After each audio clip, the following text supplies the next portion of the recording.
सतगुरुदेव की जय। सर्वसंगत से प्रार्थना है, सत्संग प्रारंभ हो रहा है। कृपया सत्संग स्थल पर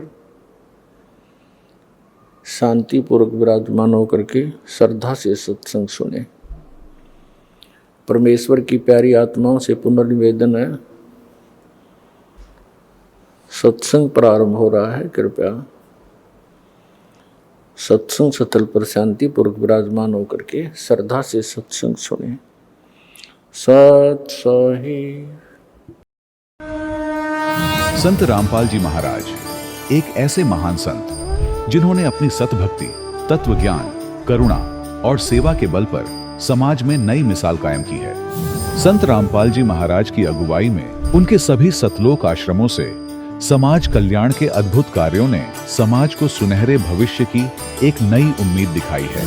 संत रामपाल जी महाराज से नाम दीक्षा लेने के बाद लाखों लोगों की लाइलाज बीमारियां जैसे कैंसर, एड्स आदि ठीक हुई। संत जी के ज्ञान से प्रेरित होकर उनके अनुयायियों ने लाखों यूनिट रक्तदान किया। संत जी ने लाखों बहन बेटियों का दहेज मुक्त विवाह करवाया।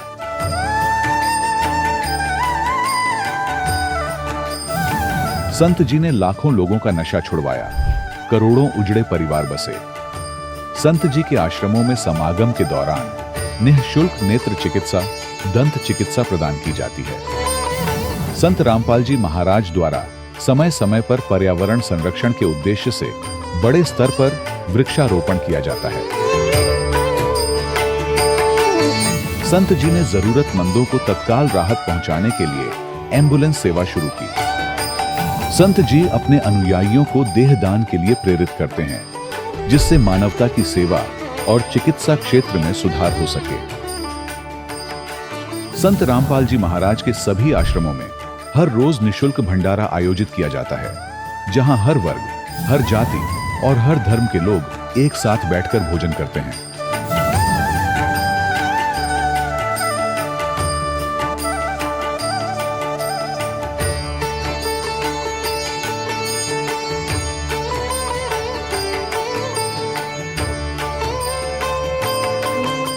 संत रामपाल जी महाराज की अन्नपूर्णा मुहिम ने गरीब और बेसहारा लोगों के जीवन में एक नई ऊर्जा और उम्मीद को जन्म दिया है। घर घर खाद्य सामग्री और जरूरी मदद पहुंचाकर संत रामपाल जी महाराज ने लोगों को दुख और मजबूरी से लड़ने की ताकत प्रदान की है।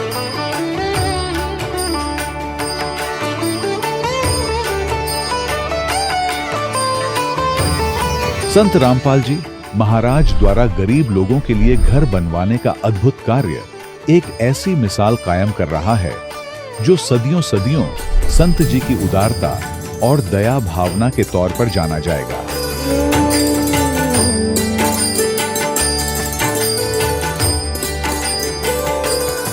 संत रामपाल जी महाराज के आश्रम में हजारों बुजुर्गों को सम्मान और प्यार के साथ जीवन जीने का अवसर मिलता है। उनके खाने, रहने और स्वास्थ्य की पूरी जिम्मेदारी संत रामपाल जी महाराज उठाते हैं। अनाथ बच्चों के लिए संत रामपाल जी महाराज के सभी आश्रम किसी वरदान से कम नहीं। यहाँ उन्हें शिक्षा, संस्कार और भविष्य के लिए बेहतर अवसर प्रदान किए जाते हैं। चाहे बाढ़ हो, भूकंप या महामारी, संत रामपाल जी महाराज और उनके अनुयायी हमेशा ही जरूरतमंदों के लिए सबसे आगे खड़े रहते हैं। कोविड महामारी के दौरान संत रामपाल जी महाराज के आश्रमों से करोड़ों लोगों के लिए भोजन, दवाइयां और जीवन रक्षक सामग्रियां उपलब्ध कराई गई। चाहे गरीब की मदद हो या किसी शोषित और पीड़ित वर्ग के हक और सम्मान की लड़ाई, संत रामपाल जी महाराज ने हमेशा ही उनकी दबी आवाज को सरकारों तक पहुंचाया है और उन्हें उचित न्याय दिलवाने में अहम भूमिका अदा की है। समाज में आध्यात्मिक और सामाजिक मूल्यों के प्रति जागरूकता लाने में संत रामपाल जी महाराज हर कदम पर मानवता के सच्चे सेवक साबित हुए हैं। संत रामपाल जी महाराज का जीवन हमें सिखाता है कि सच्ची सेवा वही है जो निस्वार्थ भाव से की जाए। आइए हम भी इस महान सेवा के कार्य में इस महान संत से जुड़ें और संत रामपाल जी महाराज से नाम दीक्षा लेकर अपने जीवन को धन्य बनाएं।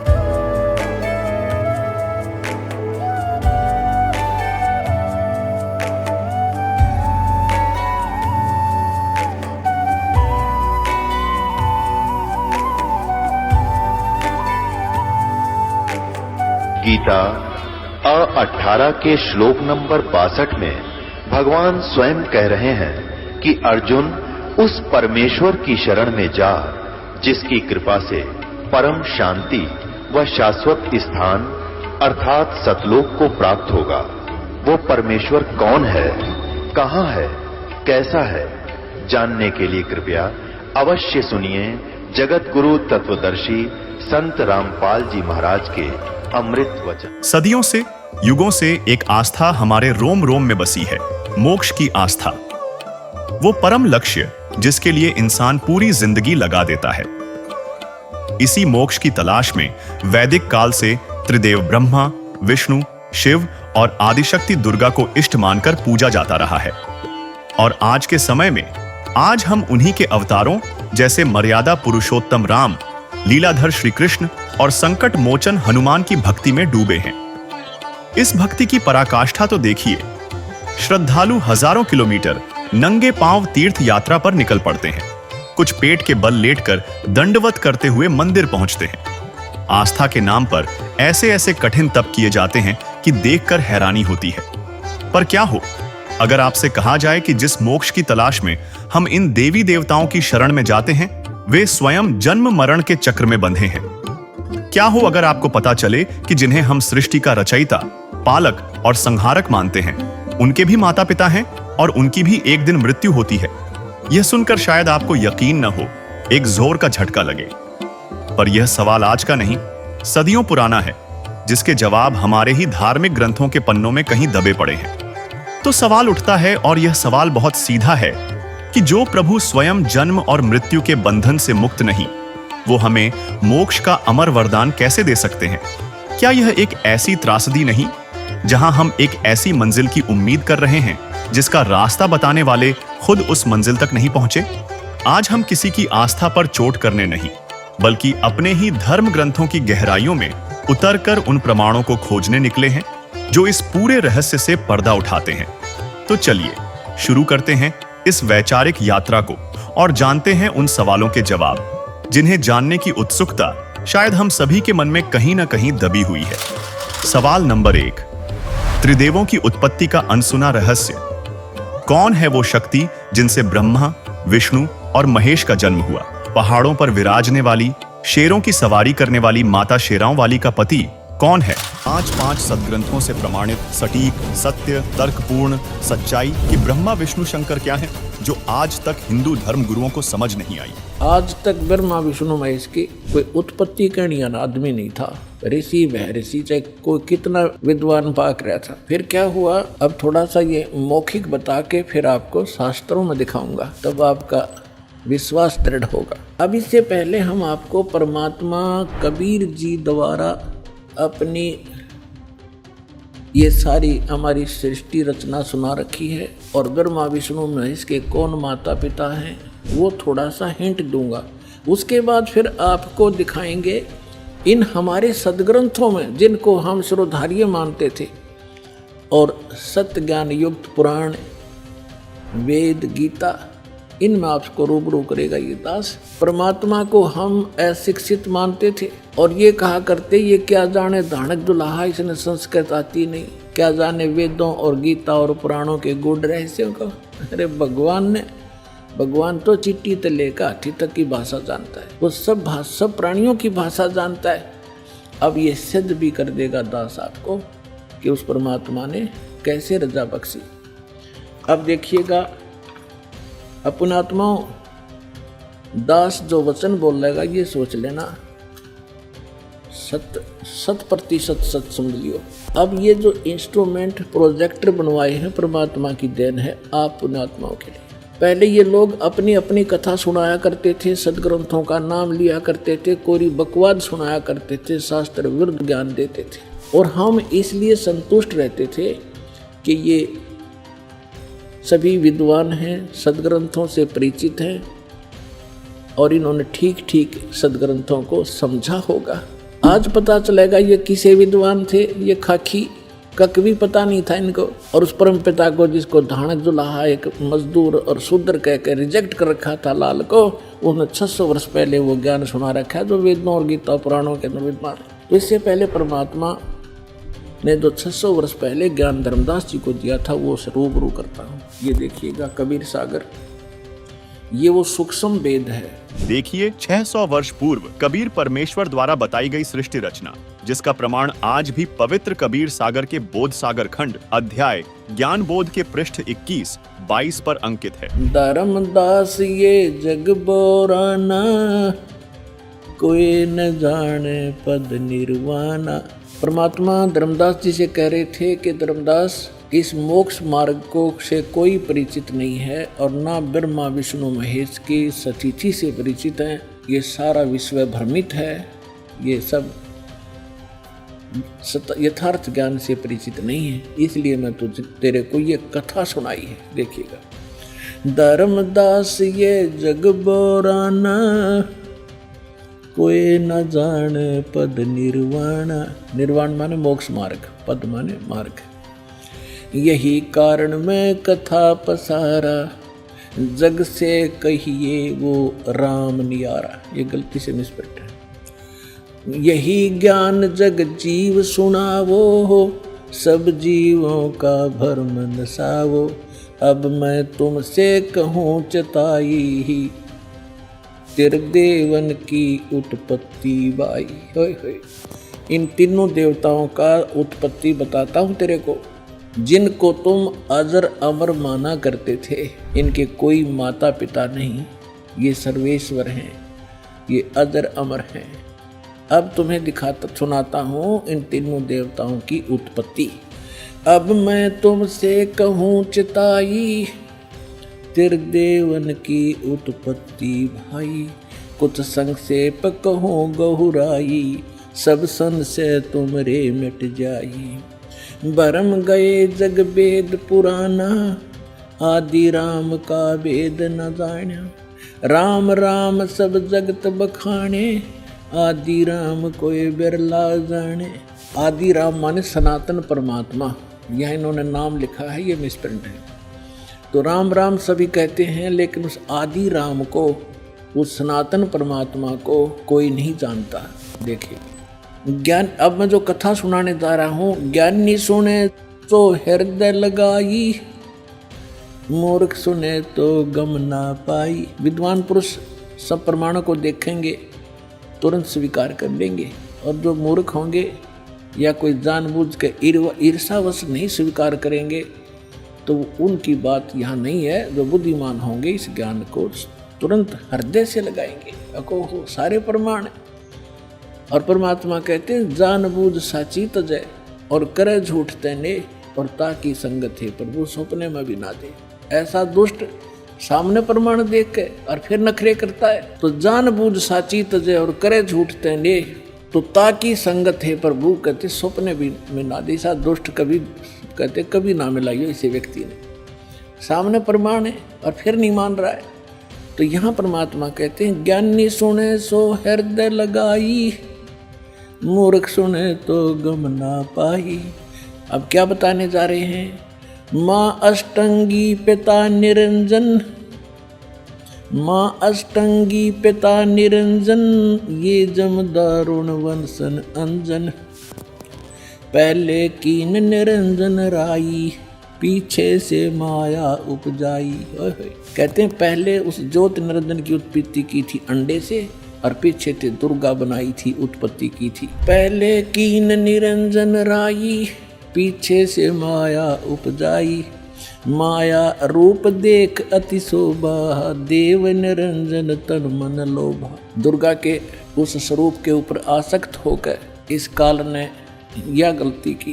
कामदेव धर्मराय सताए, देवी को तुरंत धर खाए। इसके अंदर भी से वासना प्रबल हुई। धर्मराय इस काल को भी कहते हैं, इसने कहा था मैं सत का राज करूंगा, मैं धर्म का राज करूंगा, तो तब इसको धर्मराय कहा करते थे। और जब इसने लड़की के साथ जुल्म किया, इसको काल कहा गया। अब क्या कह रहे हैं? माया रूप देख अति शोभा, देव निरंजन तन मन लोभा। काम देव धर्मराय सताए, हे देवी को तुरंत दर खाए। पेट से देवी करी पुकारी, हे साहेब मेरा मोहे करो उबारी। टेर सुनी सतगुरता आए, अष्टंगी के बंद छड़वाए। अब यहाँ पर इन कबीर पंथियों ने थोड़ा बहुत अपने हिसाब से 19-21 कर दिया। इसमें लिखा है परमात्मा ने कहा था टेर सुनी तहाँ हम आए, और परमात्मा ने इस मूल ज्ञान को थोड़ा छुपाना था, इसलिए इन्होंने कबीर पंथियों का समझ में नहीं आई। ये कबीर जी को तो सतगुरु मानते हैं और सतपुरुष को निराकार बताते हैं, इन दोनों को अलग अलग मानते हैं, तो इनको ज्ञान नहीं था। अब क्या कहते हैं, धर्मराय को हिकमत की ना, इस काल ने नखरेखा से भग कर लीना। दुर्गा को नाखनों की से द्वारा स्त्री इंद्री लगाई। धर्मराय करे भोग विलासा, माया को रही तब आशा, यानी अष्टंगी प्रेग्नेंट हुई। 3 पुत्र अष्टंगी जाए माने उत्पन्न किए, और ब्रह्मा विष्णु शिव नाम धराए। ओए होए 3 पुत्र अष्टंगी जाए, ब्रह्मा विष्णु शिव नाम धराए। 3 देव विस्तार चलावे, इनमें ये जग धोखा खावे। पुरुष गम कैसे कोई पावे, काल निरंजन जग भरमावे। पुरुष माने परमात्मा, सतपुरुष की गम माने उसकी जानकारी कैसे कोई पावे, ये काल सबको भ्रमित रखता है अज्ञान के द्वारा। पुरुष गम कैसे कोई पावे, काल निरंजन जग भरमावे। 3 लोक अपने सुत दीना, सुन निरंजन वासालीना। 3 लोक अपने पुत्रों को देके सुन में ये स्वयं वास करता है। अलख निरंजन सुन ठिकाना, ब्रह्मा विष्णु शिव वेद न जाना। 3 देव सो उसको धावे, निरंजन का वे पार न पावे। अलख निरंजन बड़ा बटपारा, 3 लोक जीव करे आहारा। ब्रह्मा विष्णु शिव नहीं बचाए, सकल खाए पुन दूर उड़ाए। 3 के सुत हैं तीनों देवा, अंदर जीव करते हैं सेवा। ओए होए अपनात्माओं, परमात्मा कहते हैं ये तत्व ज्ञानहीन अंधे प्राणी इस काल के पुत्रों ब्रह्मा विष्णु में इसकी पूजा करते हैं। 3 के सुत हैं ये तीनों देवा, ये अंदर जीव करते हैं सेवा। इस काल के पुत्रों को अजरो अमर जान के इन्हीं पर आश्रित रहे। और परमात्मा कहा करते 3 देव की जो करते भक्ति, उनकी कदे ना होए मुक्ति। तो उस समय इतना विरोध हुआ था भगवान का, परमात्मा के साथ जो सितम ढाए थे इन दुष्टों ने। आज कलेजा मुँह को आजाद, वो कथा कभी कभी सुनाएंगे आपको रह कर। पहले दास चाहता है कि आपको ज्ञान से परिपूर्ण करें, फिर उसके बाद आप सारी बातों को जो भी दास मुख से बोलेगा सारी सच्ची मानोगे और वो सत्य ही होंगी। 3 के सुत हैं तीनों देवा, ये अंदर जीव करते हैं सेवा। सेवा माने पूजा। इनके 3 यानी उन दोनों के, काल और दुर्गा के पुत्र हैं ये तीनों देव, और ये तत्व ज्ञानहीन प्राणी इनकी पूजा करते हैं। अकाल पुरुष का हो नहीं चीन्या, काल पाए सभी गए लीन्या। 3 देव और असुर अवतारा, ताको भजय सकल संसारा। ब्रह्मा विष्णु महेश और इन्हीं के अवतार राम और कृष्ण को ये सारा संसार उन्हीं को भजता है, उन्हीं की पूजा करता है। 3 गुणों का यह विस्तारा, धर्मदास में कहूँ पुकारा। गुण तीनों की भक्ति में ये भूल पड़ो संसार, कहे कबीर निज नाम बिन कैसे उतर पार। अपने आत्माओं, परमात्मा ने एक वचन इसमें बोला है, गुण तीनों की भक्ति में ये भूल पड़ो संसार, कहे कबीर निज नाम बिन कैसे उतरो पार।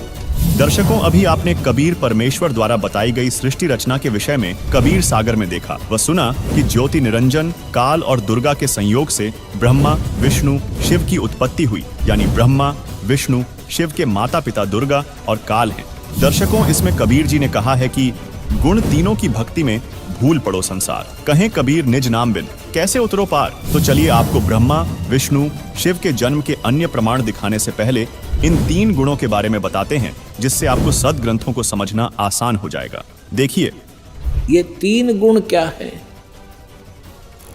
ये 3 गुण कौन है? रजगुण ब्रह्मा, सतगुण विष्णु, तमगुण शिव जी। ये देखिएगा मार्कंडेय पुराण। गीता प्रेस गोरखपुर से प्रकाशित संक्षिप्त मार्कंडेय पुराण के अध्याय 25 में लिखा है कि रजोगुण प्रधान ब्रह्मा, तमोगुण प्रधान रुद्र यानी शिव और सत्व प्रधान यानी सतोगुण प्रधान विश्वपालक विष्णु हैं।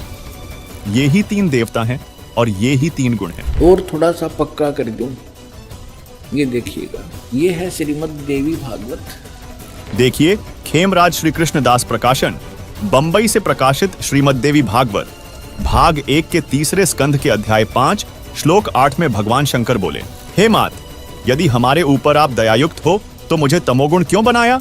कमल से उत्पन्न ब्रह्मा को रजोगुण किस लिए बनाया तथा विष्णु को सतगुण क्यों बनाया? दर्शकों नीचे संस्कृत को भी देखें, जिसमें स्पष्ट लिखा है, यदि दयार्द्रमणा न सदामपि के कथमहं विहितः च तमोगुणः कमल जश्च रजोगुण संभव सुविहितः किमु सत्वगुणो हरे। इति सिद्धम रजगुण ब्रह्मा, सतगुण विष्णु, तमगुण शिव जी। दर्शकों, मार्कंडेय पुराण और श्रीमद् देवी भागवत के इस उल्लेख से यह स्पष्ट होता है कि 3 गुण यानी रजगुण ब्रह्मा जी, सतगुण विष्णु जी और तमगुण शिव जी हैं। चलिए अब आपको इन तीनों देवताओं के जन्म का अन्य प्रमाण भी दिखाते हैं, जो कि कबीर परमेश्वर ने 600 वर्ष पूर्व पंडित सर्वानंद जी को बताया था। देखिए। और इसको परमात्मा को, कबीर साहब को अशिक्षित कहा करते, शूद्र कहा करते, ये धानक, ये जुलाहा, क्या जाने सदग्रंथों के गूढ़ रहस्यों को।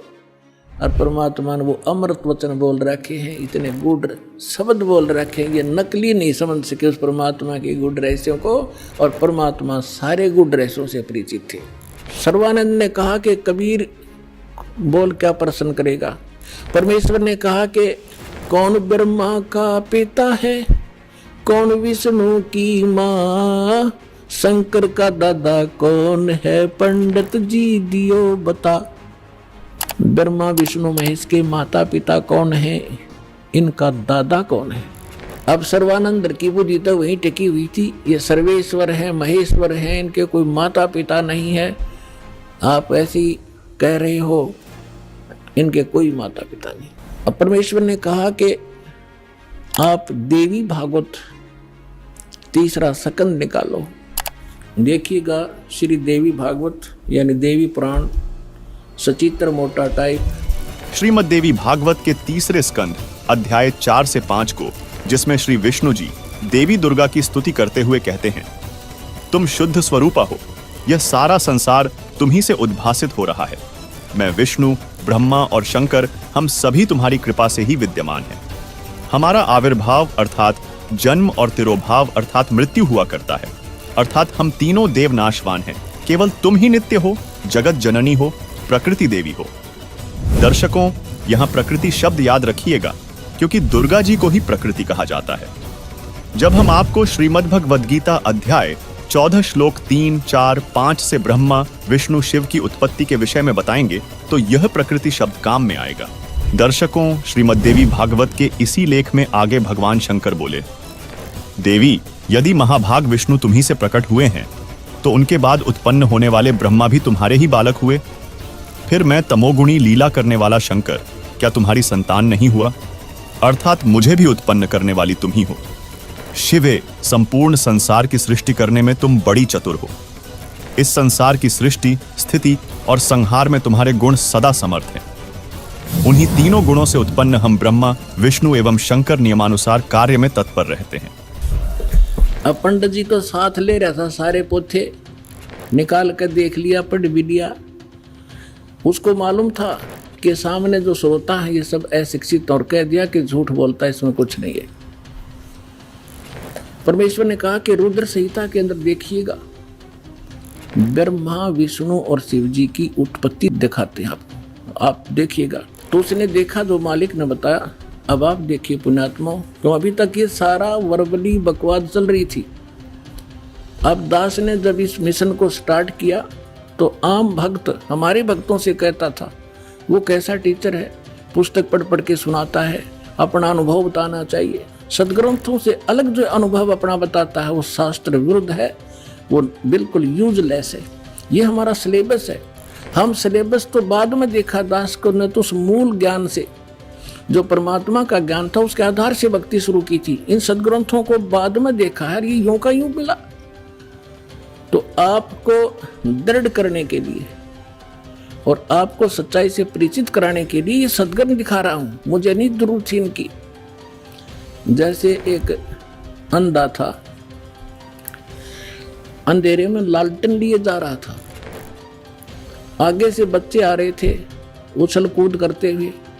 उसने कहा, बच्चों देखना देखना बच्चों, मैं अंधा हूं, बेटा ध्यान से चलना, मैं अंधा हूं, देखना मुझसे ना टकराना। अब बच्चों ने आकर देखा कि आदमी अंधा बतावे और लालटेन हाथ में ले रहा, टॉर्च या लालटेन लैंप। उन्होंने चारों तरफ से घेर के कहा, बाबा सचमुच आप अंधे हो? कहा, बेटा अंधा हूं मैं। फिर लालटेन किस लिए ले रखी है? कि तुम आंखों वालों के लिए, कहीं मेरे से टकरा कर वो डेग दे ना तोड़ दो। आपके लिए है, ताकि इस रोशनी में तुम्हें पता लग जाए कोई बूढ़ा व्यक्ति आ रहा है, साइड से निकल जाओ, मुझसे टकराओ नहीं, मैं अपने इसलिए आपके लिए हुए हूँ। तो दास तो इस ज्ञान को पहले सुना रहा था सन 1994 से लेकर सन 2000 तक। वर्बली जो मालिक ने ज्ञान दिया था यही सुना रहा था। ये ब्रह्मा विष्णु महेश नासवान है, इनकी जन्म मृत्यु होती है। ये इष्ट रूप में पूज्य नहीं है, लेकिन अनादरणीय नहीं है। लेकिन दास के सामने समस्या थी कि इस बात को, दास की वर्बली इस कहानी को कोई नहीं सुनेगा हिंदू, और विरोध खूब होगा। तो अर्ज करी थी दाता ने कि आपका ज्ञान सत्य है दाता, कभी गलत नहीं हो सकता। यदि इन सदग्रंथों में मिल जाए, वेद गीता और पुराणों में, तो आपके बच्चे आपको पहचानने में देर नहीं लाओगे।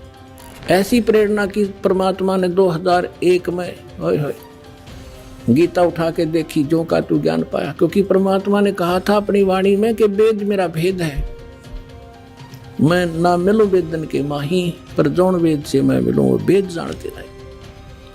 तो इसके आधार से जब सब सदग्रंथ देखे तो जो का तो ज्ञान मिला। तीन देव की जो करते भक्ति, उनकी कदे ना होवे मुक्ति। और परमात्मा कहा करते, धर्मदास ये जग बौराना, कोई न जाने पद निर्वाणा। यही कारण मैं कथा पसारा, जग से कोई ये इकराम नियारा। अब मैं तुमसे कहूँ चताई, तेरे देवन की उत्पत्ति भाई।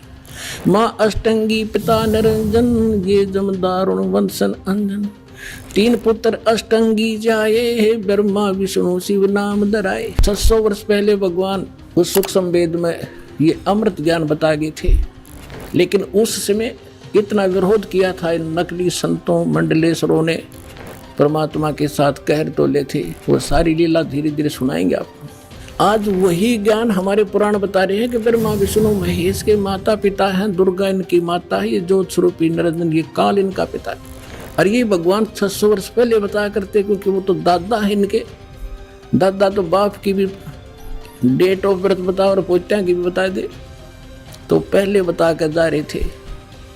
अरे नकलियान हमारे तक सारा अज्ञान भर रखा था। अब देखिएगा शिव पुराण। यह है संक्षिप्त शिव पुराण, गीता प्रेस गोरखपुर से प्रकाशित, जिसके संपादक हैं श्री हनुमान प्रसाद पोद्दार। इसके रुद्र संहिता के अध्याय 6 में अपने पुत्र श्री नारद जी के श्री शिव तथा श्री शिवा के विषय में पूछने पर श्री ब्रह्मा जी ने कहा, जिस पर ब्रह्म के विषय में ज्ञान और अज्ञान से पूर्ण उक्तियों द्वारा इस प्रकार विकल्प किए जाते हैं। उसने कुछ काल के बाद सृष्टि का समय आने पर द्वितीय की इच्छा प्रकट की। उसके भीतर एक से अनेक होने का संकल्प उदित हुआ। तब उस निराकार परमात्मा ने अपनी लीला शक्ति से अपने लिए मूर्ति आकार की कल्पना की। जो मूर्ति रहित परम ब्रह्म है, उसी की मूर्ति भगवान सदाशिव है। अर्वाचीन और प्राचीन विद्वान उन्हीं को ईश्वर कहते हैं। अपने आत्माओं, ये कौन है? सदाशिव ये काल है, और ये इसने प्रतिज्ञा कर रखी है कि मैं कभी किसी के सामने अपने काल रूप में, ओरिजिनल रूप में नहीं आऊंगा। जो श्री कृष्ण के अंदर से निकलकर इसने अर्जुन को दिखाया था भयंकर रूप, वो है इसका असली रूप। तो ये क्या करता है? अपने पुत्र, किसी को ब्रह्मा के रूप में दर्शन देता है, किसी को शिव के रूप में, किसी को विष्णु के रूप में। तो यहाँ ये काल के विषय में ब्रह्मा जानकार नहीं है। ये कौन है? कहते हो निराकार था, फिर साकार बन गया सदाशिव। अब देखो सदाशिव कौन है? भगवान सदाशिव है वो मूर्ति। अर्वाचीन और प्राचीन विद्वान उन्हीं को ईश्वर कहते हैं। उस समय एकाकी रहकर स्वेच्छानुसार विहार करने वाले उस सदाशिव ने अपने विग्रह माने शरीर से स्वयं ही एक स्वरूप भूता शक्ति यानी दुर्गा की सृष्टि की, एक स्त्री की सृष्टि की, जो उनके अपने श्रेयंग से कभी अलग होने वाली नहीं थी। उस पराशक्ति को प्रधान प्रकृति गुणवती माया बुद्धि तत्वों की जननी तथा विकार रहित बताया गया है। वह शक्ति अंबिका कही गई है। अब ये क्या कह रहा है ब्रह्मा जी पुण्यात्माओं? अब देखो कमाल की बात है, देवी पुराण के अंदर तीसरे स्कंद में ब्रह्मा जी अपने पुत्र नारद को बताता है कि बेटा, मैं जब उत्पन्न हुआ मैं कमल के फूल पर बैठा था और युवा मेरा शरीर था। मुझे नहीं मालूम मैं किसने उत्पन्न कर दिया, मेरा उत्पत्ति करता कौन है, मैं कुछ नहीं जानता। अब यूं बताओ है उस अपने बाप की उत्पत्ति वो क्यों कर बना? तो ये आप पे कह रहा है कुछ सच्ची कुछ झूठी। तो ये इसने परमात्मा जो प्रथम बार आए थे वो इस ब्रह्मा से मिले, विष्णु जी से मिले, शिव जी से मिले थे। उनको सृष्टि रचना सारी कथा सुनाई थी।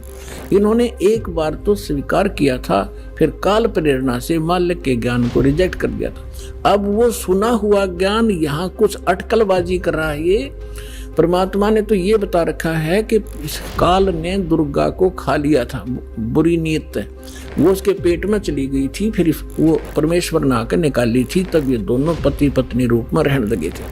अब ब्रह्मा जी इसको दूसरे ढंग से कह रहा है कि उस सदाशिव ने इसने सिर पैर का पता नहीं कि उसने अपने शरीर से एक स्त्री उत्पन्न की जो कभी उसके अंग से अलग होने वाली नहीं थी।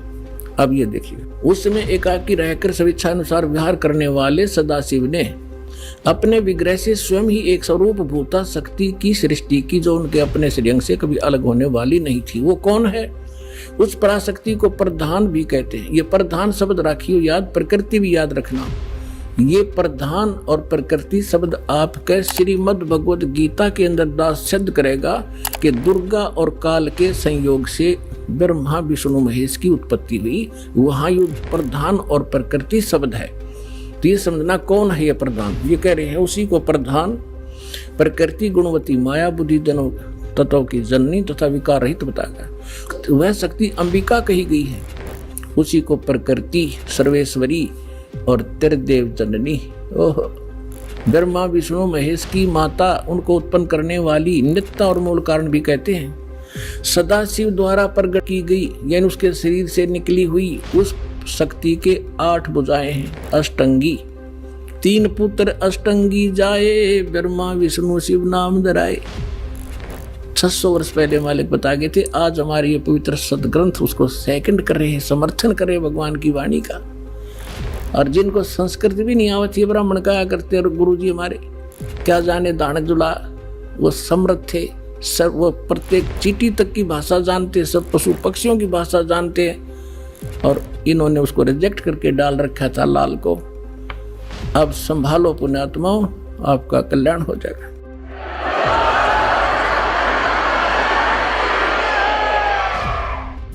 नाना प्रकार के आभूषण उसके श्री अंगों की शोभा बढ़ाते हैं। वह देवी नाना प्रकार की गतियों से संपन्न है और अनेक प्रकार के अस्त्र शस्त्र धारण करती है। एकाकिनी होकर वह माया संयोग वसात अनेक हो जाती है। वे जो सदाशिव हैं उन्हें परम पुरुष ईश्वर शिव शंभु और महेश्वर कहते हैं। यहां देखिएगा, अब 101 पृष्ठ पर आ गए हम। रुद्र संहिता। वे अपने सारे अंगों में भस्म रमाए रहते हैं। उन काल रूपी ब्रह्म ने, इसको काल कहो, ब्रह्म कहो, सदाशिव कहो, उन काल रूपी ब्रह्म ने एक ही समय शक्ति के नाथ नहीं शक्ति के साथ शिवलोक नामक क्षेत्र का निर्माण किया था। उस उत्तम क्षेत्र को काशी कहते हैं। वह परम निर्वाण व मोक्ष स्थान है जो सबके ऊपर विराजमान है। वे प्रिय और प्रियतम, वो पति पत्नी रूप में शक्ति और शिव, दुर्गा और काल जो परमानंद स्वरूप है, उस मनोरम क्षेत्र में नित्य निवास करते हैं। शिव और शिवा ने, काल और दुर्गा ने प्रलय काल में भी उस क्षेत्र को अपने सानिध्य से मुक्त नहीं किया। अब यहां देखना, देवर्षि, एक समय उस आनंद वन में रमण करते हुए शिवा और शिव के मन में यह इच्छा हुई कि किसी दूसरे पुरुष की भी सृष्टि करनी चाहिए, जिस पर यह सृष्टि संचालन का महान भार रखकर हम दोनों केवल काशी में रहकर इच्छानुसार विचरें और निर्वाण धारण करें। ऐसा निश्चय करके शक्ति सहित सर्वव्यापी परमेश्वर शिव ने अपने वाम भाग के 10वें अंग पर अमृत मल दिया। फिर तो वहां से एक पुरुष प्रकट हुआ जिसका नाम विष्णु रखा। फिर रुद्र संहिता के अध्याय 7 पर ब्रह्मा जी ने कहा कि तत्पश्चात कल्याणकारी परमेश्वर साम सदाशिव ने पूर्ववत प्रयत्न करके मुझे अपने दाहिने अंग से उत्पन्न किया। दर्शकों, शिव पुराण के इस प्रमाण से यह तो सिद्ध हो गया कि ब्रह्मा और विष्णु की उत्पत्ति दुर्गा और शिव अर्थात काल रूपी ब्रह्म से हुई। लेकिन तत्व ज्ञान न होने के कारण यहां यह अनुवादकर्ता विचलित हो गया कि शिव से शिव की उत्पत्ति कैसे लिखूं। इसमें तो लिखा हुआ है, जिसके कारण उसने यहां शिव से शिव की उत्पत्ति नहीं लिखा, जबकि यह सदाशिव यानी काल रूपी ब्रह्म तमोगुण शिव से अलग है, जिसका प्रमाण इसी शिव पुराण के विद्यवेश्वर संहिता अध्याय 10 में है, जिसमें ब्रह्मा और विष्णु ने पूछा, प्रभो, सृष्टि आदि 5 कृत्यों के लक्षण क्या हैं? ये हम दोनों को बताइए। भगवान शिव बोले, मेरे कर्तव्यों को समझना अत्यंत गहन है, तथापि मैं कृपापूर्वक तुम्हें उनके विषय में बता रहा हूं। ब्रह्मा और अच्युत सृष्टि, पालन, संहार, तिरोभाव और अनुग्रह, ये 5 ही मेरे जगत संबंधी कार्य हैं जो नित्य सिद्ध हैं। संसार की रचना का जो आरंभ है उसी को सर्ग या सृष्टि कहते हैं। पुत्रो, तुम दोनों ने तपस्या करके प्रसन्न हुए मुझ परमेश्वर से सृष्टि और स्थिति नामक 2 कृत्य प्राप्त किए हैं। ये दोनों तुम्हें बहुत प्रिय हैं। इसी प्रकार मेरी विभूति स्वरूप रुद्र और महेश्वर ने 2 अन्य उत्तम कृत्य संहार और तिरोभाव मुझसे प्राप्त किए हैं, परंतु अनुग्रह नामक कृत्य दूसरा कोई नहीं पा सकता। रुद्र और महेश्वर अपने कर्म को भूले नहीं हैं, इसलिए मैंने उनके लिए अपनी समानता प्रदान की है। वे रूप, वेश, कृत्य, वाहन, आसन और आयुध आदि में मेरे समान ही हैं। ये 5वां कौन है? ये 4 तो ब्रह्मा विष्णु महेश और रुद्र हो गए। इस महेश का, इसी का एक शकल है रुद्र, और वो 11 रुद्रों का कंट्रोलर है। वो रुद्र वो अलग है, और ये ब्रह्मा विष्णु महेश ये अलग है। तो ये 5वां जो बोल रहा है, यू है काल दुर्गा का पति के 3 पुत्र अष्टंगी जाए, ब्रह्मा विष्णु शिव नाम धराए। और 3 देव की जो करते भक्ति, उनकी को देना हो मुक्ति। गुण तीनों की भक्ति में ये भूल पड़ो संसारे, कहे कबीर निज नाम बिना कैसे उतरो पार। दर्शकों, अभी आपने श्रीमद् देवी भागवत और शिव पुराण में देखा इन तीनों देवताओं की उत्पत्ति को। चलिए अब आपको इसी का प्रमाण पवित्र श्रीमद् भगवद गीता जी में दिखाते हैं, जिसे ये नकली धर्मगुरु कथावाचक भी शिरोधार्य मानते हैं। दर्शकों, गीता से इस रहस्य को जानने से पहले एक बार पवित्र शास्त्रों की झलक पुनः देख लेते हैं। उसके बाद गीता से प्रमाण देखने का अलग ही आनंद आएगा। देखिए। अब देखिएगा शिव पुराण, ये संक्षिप्त शिव पुराण सचित्र मोटा टाइप केवल हिंदी गीता प्रेस गोरखपुर से प्रकाशित है। इसके संपादक कौन है?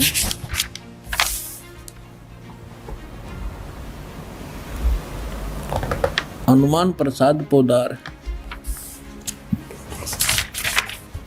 और ये गीता प्रेस गोरखपुर से प्रकाशित है।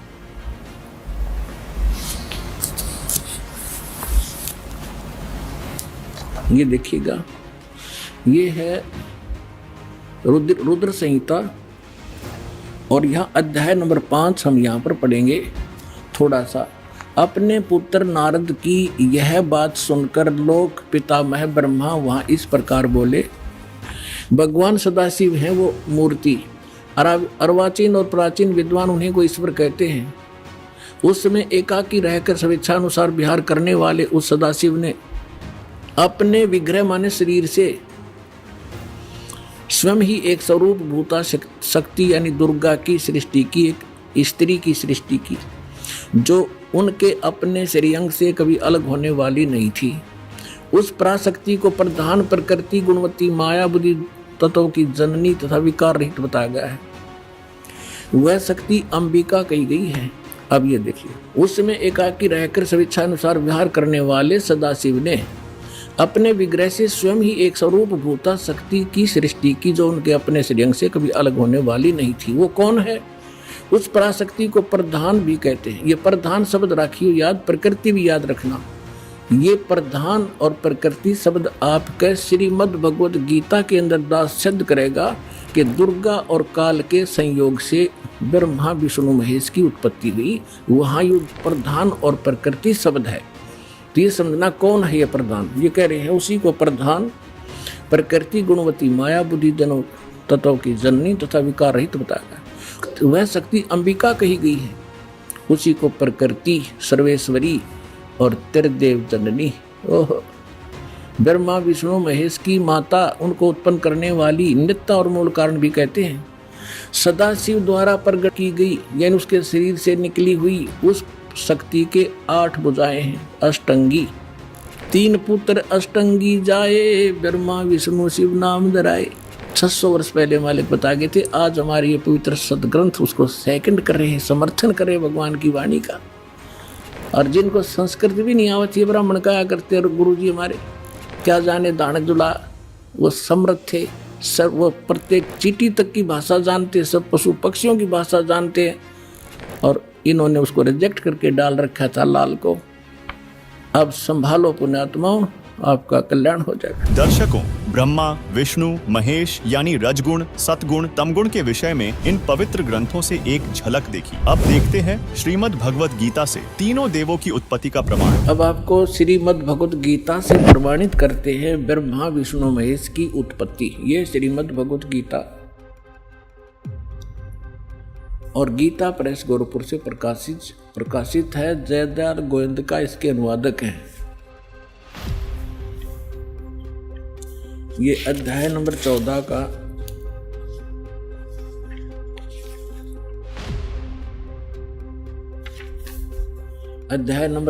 का श्लोक नंबर 3 से 5 सुनाएंगे आपको। ये 3 इसमें क्या कहा है कि अर्जुन मेरी ये महत ब्रह्म रूप मूल प्रकृति। अब आपको दास ने श्रीमद् देवी भागवत के 3रे स्कंद में विष्णु जी कहते हैं अपनी माता दुर्गा को कि तुम शुद्ध स्वरूपा हो, ये सारा संसार तुमसे उद्भासित हो रहा है। मैं ब्रह्मा और शंकर आपकी कृपा से विद्यमान है। हमारा आविर्भाव माने जन्म और तिरोभाव माने मृत्यु होता है, और आप ही पूर्ण प्रकृति हैं। और इसमें रुद्र संहिता शिव पुराण के अंदर आपको दिखाया था कल कि इस सदाशिव काल रूपी ब्रह्म ने अपने ही विग्रह से वह सृष्टि वह निकाली, दुर्गा निकाली, और उसको प्रकृति भी कहते हैं। पहले उसको फिर ये दिखाते हैं आपको, देखिएगा। अब 14वें अध्याय के 3रे श्लोक में ये क्या कहता है कि अर्जुन, ये काल बोल रहा है ब्रह्म, मेरी ये मूल प्रकृति सभी संपूर्ण भूतों यानी प्राणियों की योनि यानी गर्भाधान स्थान है, और मैं काल ब्रह्म उस योनि में गर्भ यानी चेतन समुदाय गर्भ को स्थापना करता हूँ, और तत्व मन उस के संयोग से सभी प्राणियों भूतों माने प्राणियों की उत्पत्ति होती है। 4 में क्या कहा है, हे अर्जुन, ये नाना प्रकार की सब योनियों में जितने भी मूर्तियाँ यानी शरीरधारी प्राणी हैं उत्पन्न होते हैं। प्रकृति यानी दुर्गा तो उनकी गर्भ धारण करने वाली माता है, और मैं बीज स्थापन करने वाला पिता हूँ। आगे देखो 5वें में, हे अर्जुन, सतगुण रजगुण और तमगुण, सतगुण विष्णु, रजगुण ब्रह्मा, तमगुण शिव जी, ये प्रकृति से उत्पन्न दुर्गा से उत्पन्न, और तीनों गुण रजगुण ब्रह्मा सतगुण विष्णु तमगुण शिव जी अविनाशी जीवात्मा को शरीर में फंसाए रखते हैं, बांधे रखते हैं कर्मा के अनुसार। अब हमने यहाँ से इतना ही लेना। दर्शकों, अभी हमने हिंदू धर्म के सर्व पवित्र शास्त्रों से ब्रह्मा विष्णु महेश की उत्पत्ति के बारे में जाना, तथा शेरवाली देवी दुर्गा जी के पति के विषय में जाना कि शिवा यानी देवी दुर्गा का पति काल रूपी ब्रह्म सदाशिव है, जिसे ज्योति निरंजन भी कहा जाता है, तथा ब्रह्मा विष्णु शिव जी की माता दुर्गा है, और पिता काल रूपी ब्रह्म सदाशिव है, जिनके पति पत्नी व्यवहार से त्रिदेवों की उत्पत्ति हुई है। सवाल नंबर 2, क्या ब्रह्मा, विष्णु, महेश, दुर्गा आदि से ऊपर कोई और परमेश्वर है और वह कौन है? जी हां दोस्तों, संत रामपाल जी महाराज ने पुराणों, गीता और चारों वेदों से प्रमाण सहित बताया है कि ब्रह्मा, विष्णु, महेश, दुर्गा आदि से ऊपर कोई अन्य परमेश्वर है। तो चलिए आपको संत रामपाल जी महाराज का वह अनमोल सत्संग दिखाते हैं। गीता प्रेस गोरखपुर से प्रकाशित है। इसके कौन है संपादक? संपादक है हनुमान प्रसाद पोदार, चिमनलाल गोस्वामी। प्रकाशक एवं मुद्रक हैं गीता प्रेस गोरखपुर, गोविंद भवन कार्यालय, कोलकाता का संस्थान है। ये इनके फैक्स और फोन नंबर है। ये देखिएगा, इस पवित्र पुराण के पहले स्कंद में श्रीमद् देवी भागवत पृष्ठ नंबर 28 पर नारद जी और व्यास जी की गोष्ठी हो रही है। Vyas ji is the writer of 18 Purana and ये चारों वेदों का, गीता जी का और इन 18 पुराणों का, श्री सुधा सागर का ये व्यास जी राइटर है, लेखक है। और ये नारद जी से वार्ता कर रहा है। नारद जी ने कहा, महाभाग व्यास जी, तुम इस विषय में जो पूछ रहे हो ठीक यही प्रश्न मेरे पिताजी ने भगवान श्री हरि से किया था। नारद जी के पिताजी हैं ब्रह्मा जी। देवादि देव भगवान जगत के स्वामी हैं। लक्ष्मी जी उनकी सेवा में उपस्थित रहती हैं। दिव्य कौस्तुभमणि उनकी शोभा बढ़ाती है। वे शंख चक्र गदा लिए रहते हैं, पीताम्बर धारण करते हैं, 4 भुजाएं हैं। यानी पूरी डेफिनेशन बता दी। विष्णु जी हैं। वे चराचर जगत के आश्रयदाता हैं, जगत गुरु एवं देवताओं के भी देवता हैं। ऐसे जगत प्रभु भगवान श्री हरि महान तप कर रहे थे। विष्णु जी तपस्या कर रहे थे, उनकी समाधि लगी थी। यह देखकर मेरे पिता ब्रह्मा जी को बड़ा आश्चर्य हुआ।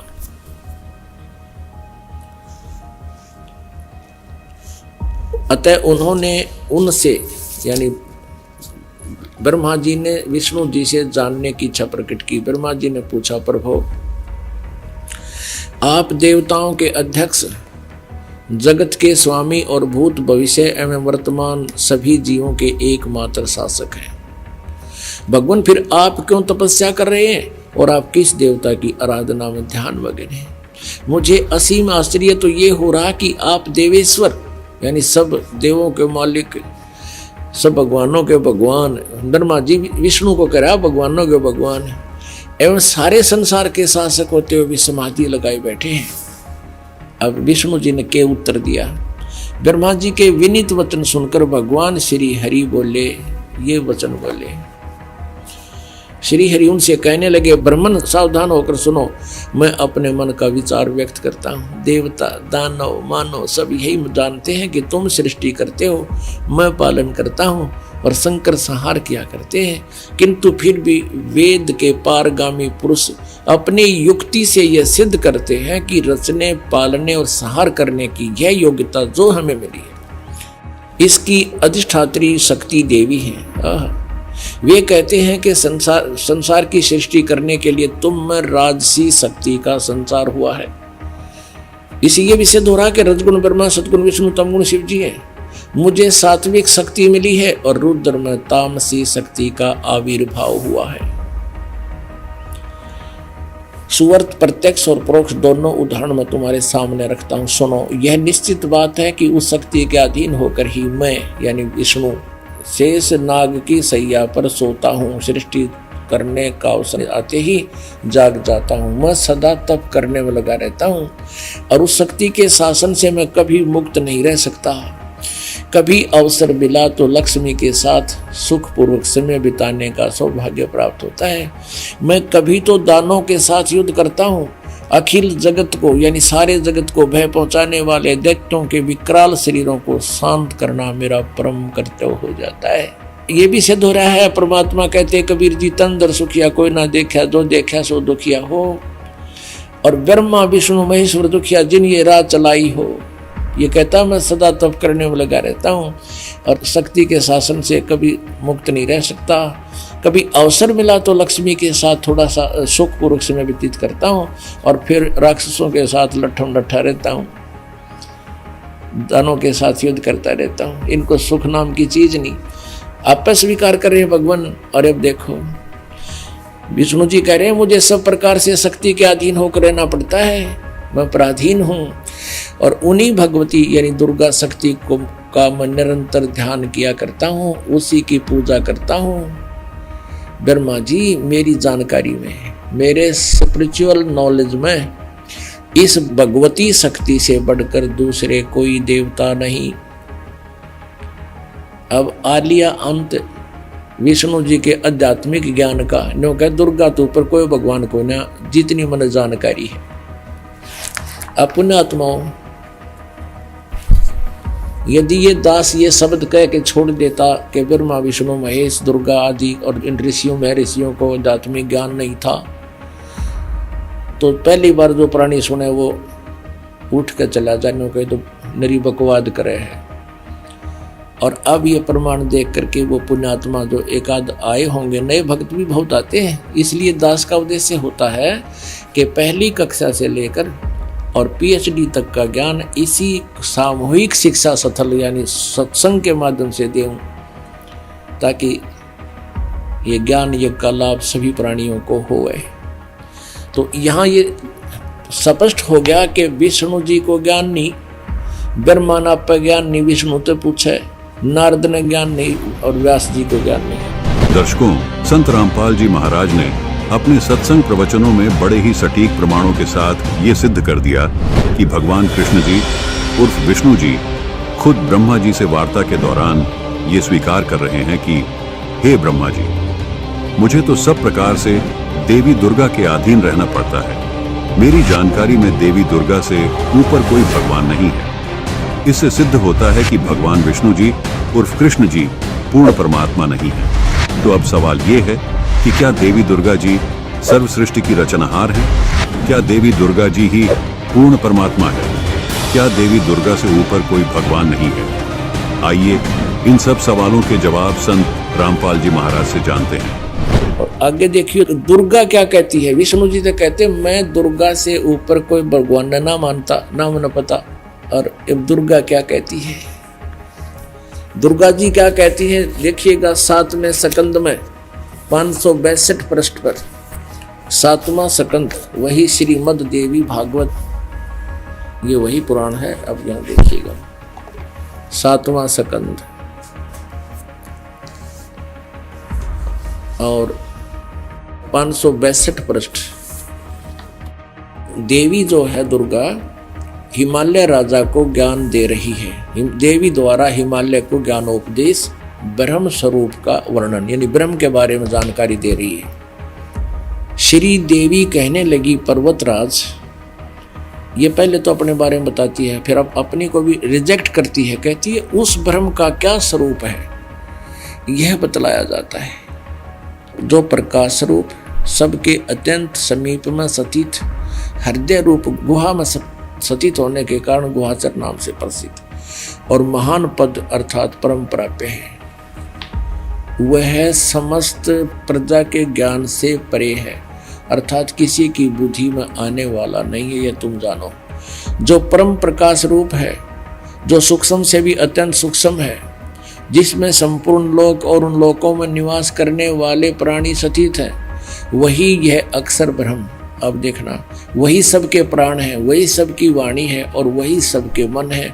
वह यह परम सत्य अमृत अविनाशी तत्व है सौम्य।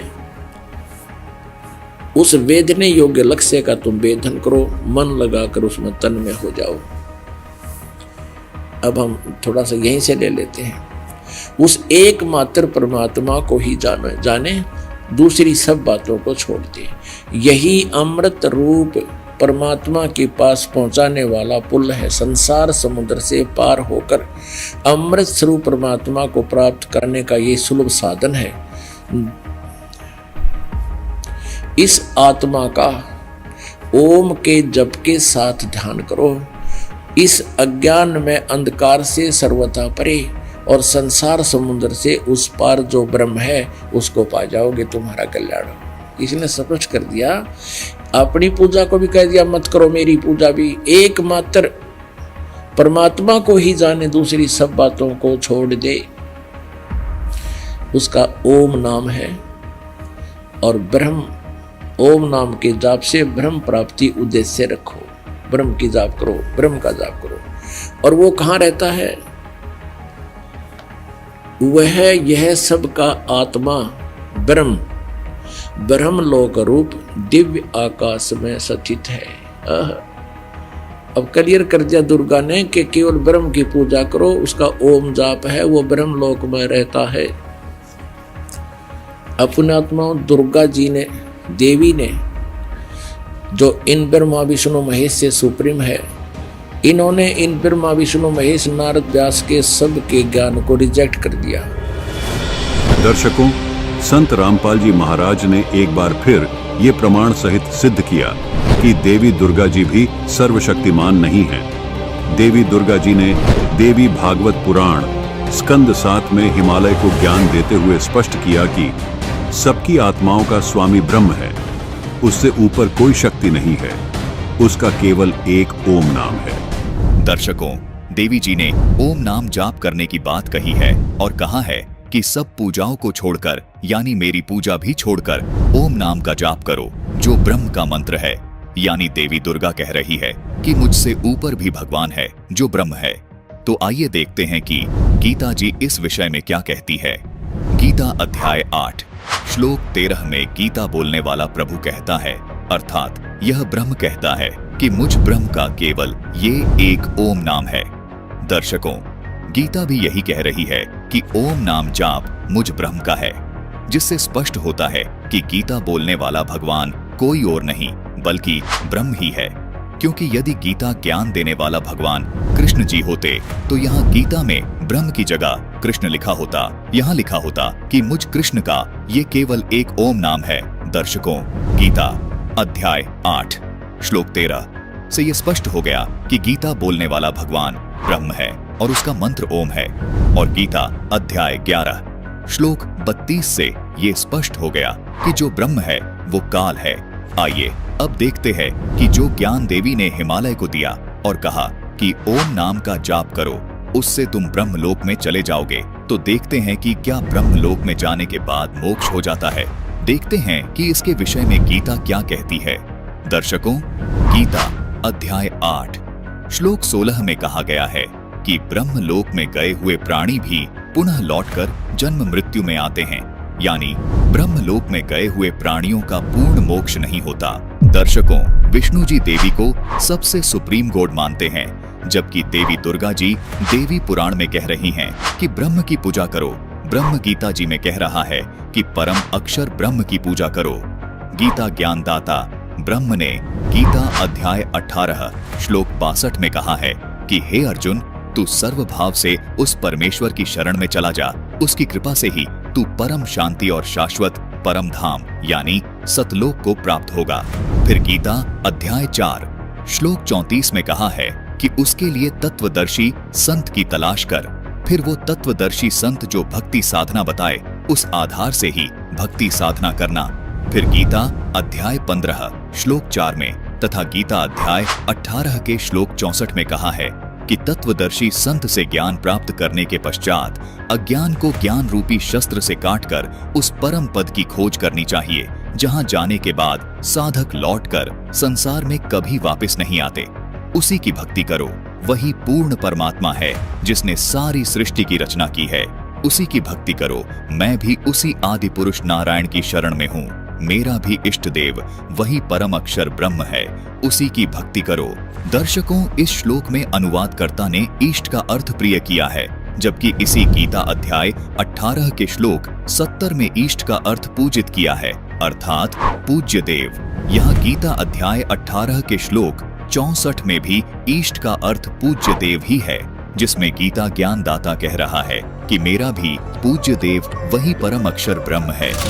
इससे यह स्पष्ट होता है कि ब्रह्मा, विष्णु, शिव से ऊपर दुर्गा जी और दुर्गा जी से ऊपर काल ब्रह्म तथा ब्रह्म से ऊपर परम अक्षर ब्रह्म है, और यह परम अक्षर ब्रह्म स्वयं कबीर परमेश्वर जी हैं, जिसका प्रमाण भी संत रामपाल जी महाराज ने अपने सत्संगों में दे रखा है। यदि आपको परम अक्षर ब्रह्म अर्थात सृष्टि रचनहार कबीर परमात्मा के विषय में जानना है, प्रमाण सहित जानना है, संपूर्ण सृष्टि रचना नामक वीडियो अवश्य देखिए, जिसका लिंक इसी वीडियो के डिस्क्रिप्शन में दिया गया है। सवाल नंबर 3, समाधि अभ्यास राम, हरे कृष्ण, हरि ओम व 5 नामों तथा वाहे गुरु आदि आदि नामों के जाप से सुख एवं मुक्ति संभव है या नहीं? दोस्तों, जो भगवान खुद जन्म मरण के चक्र में हैं, तो इसका मतलब है कि वह मोक्ष प्रदान नहीं कर सकते।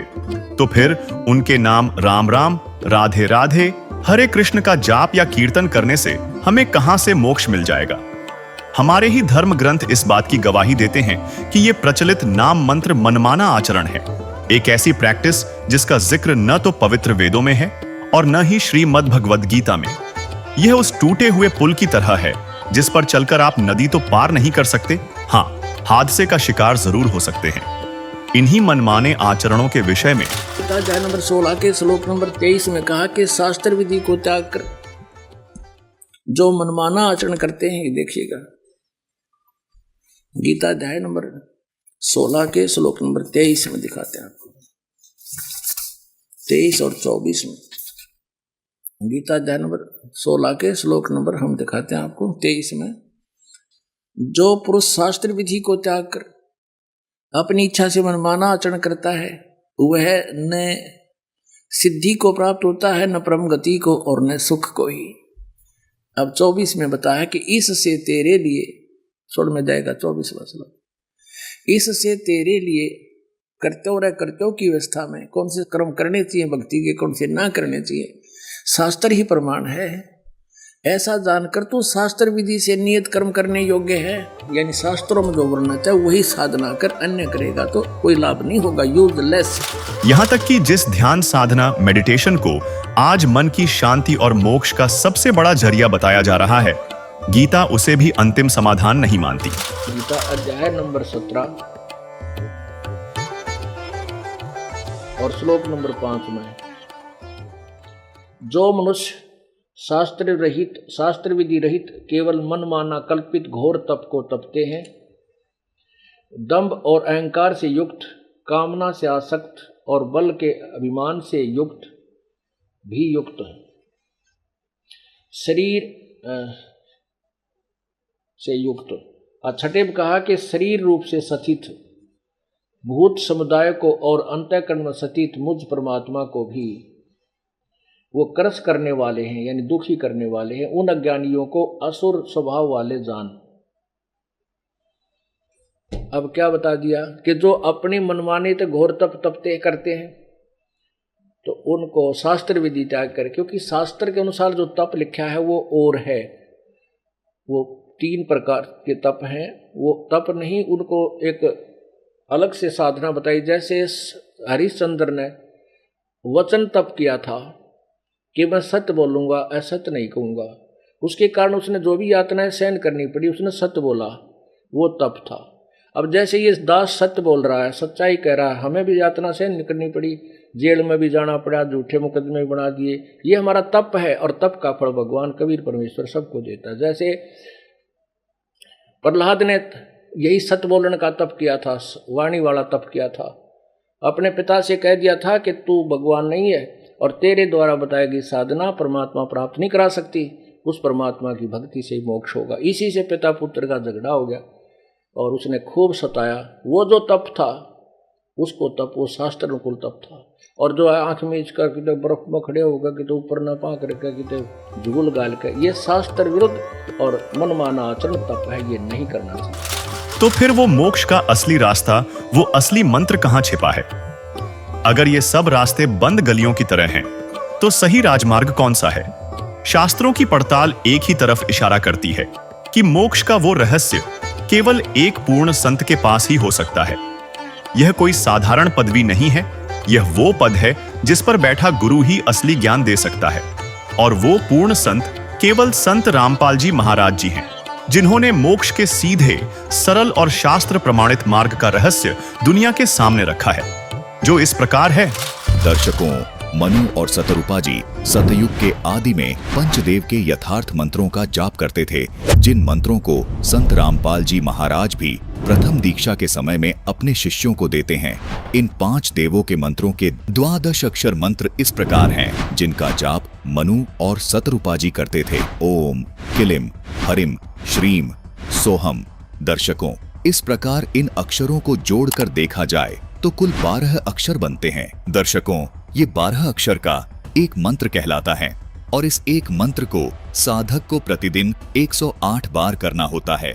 यही वो 12 अक्षर मंत्र है। इनका जाप मनु और सतरूपा जी करते थे।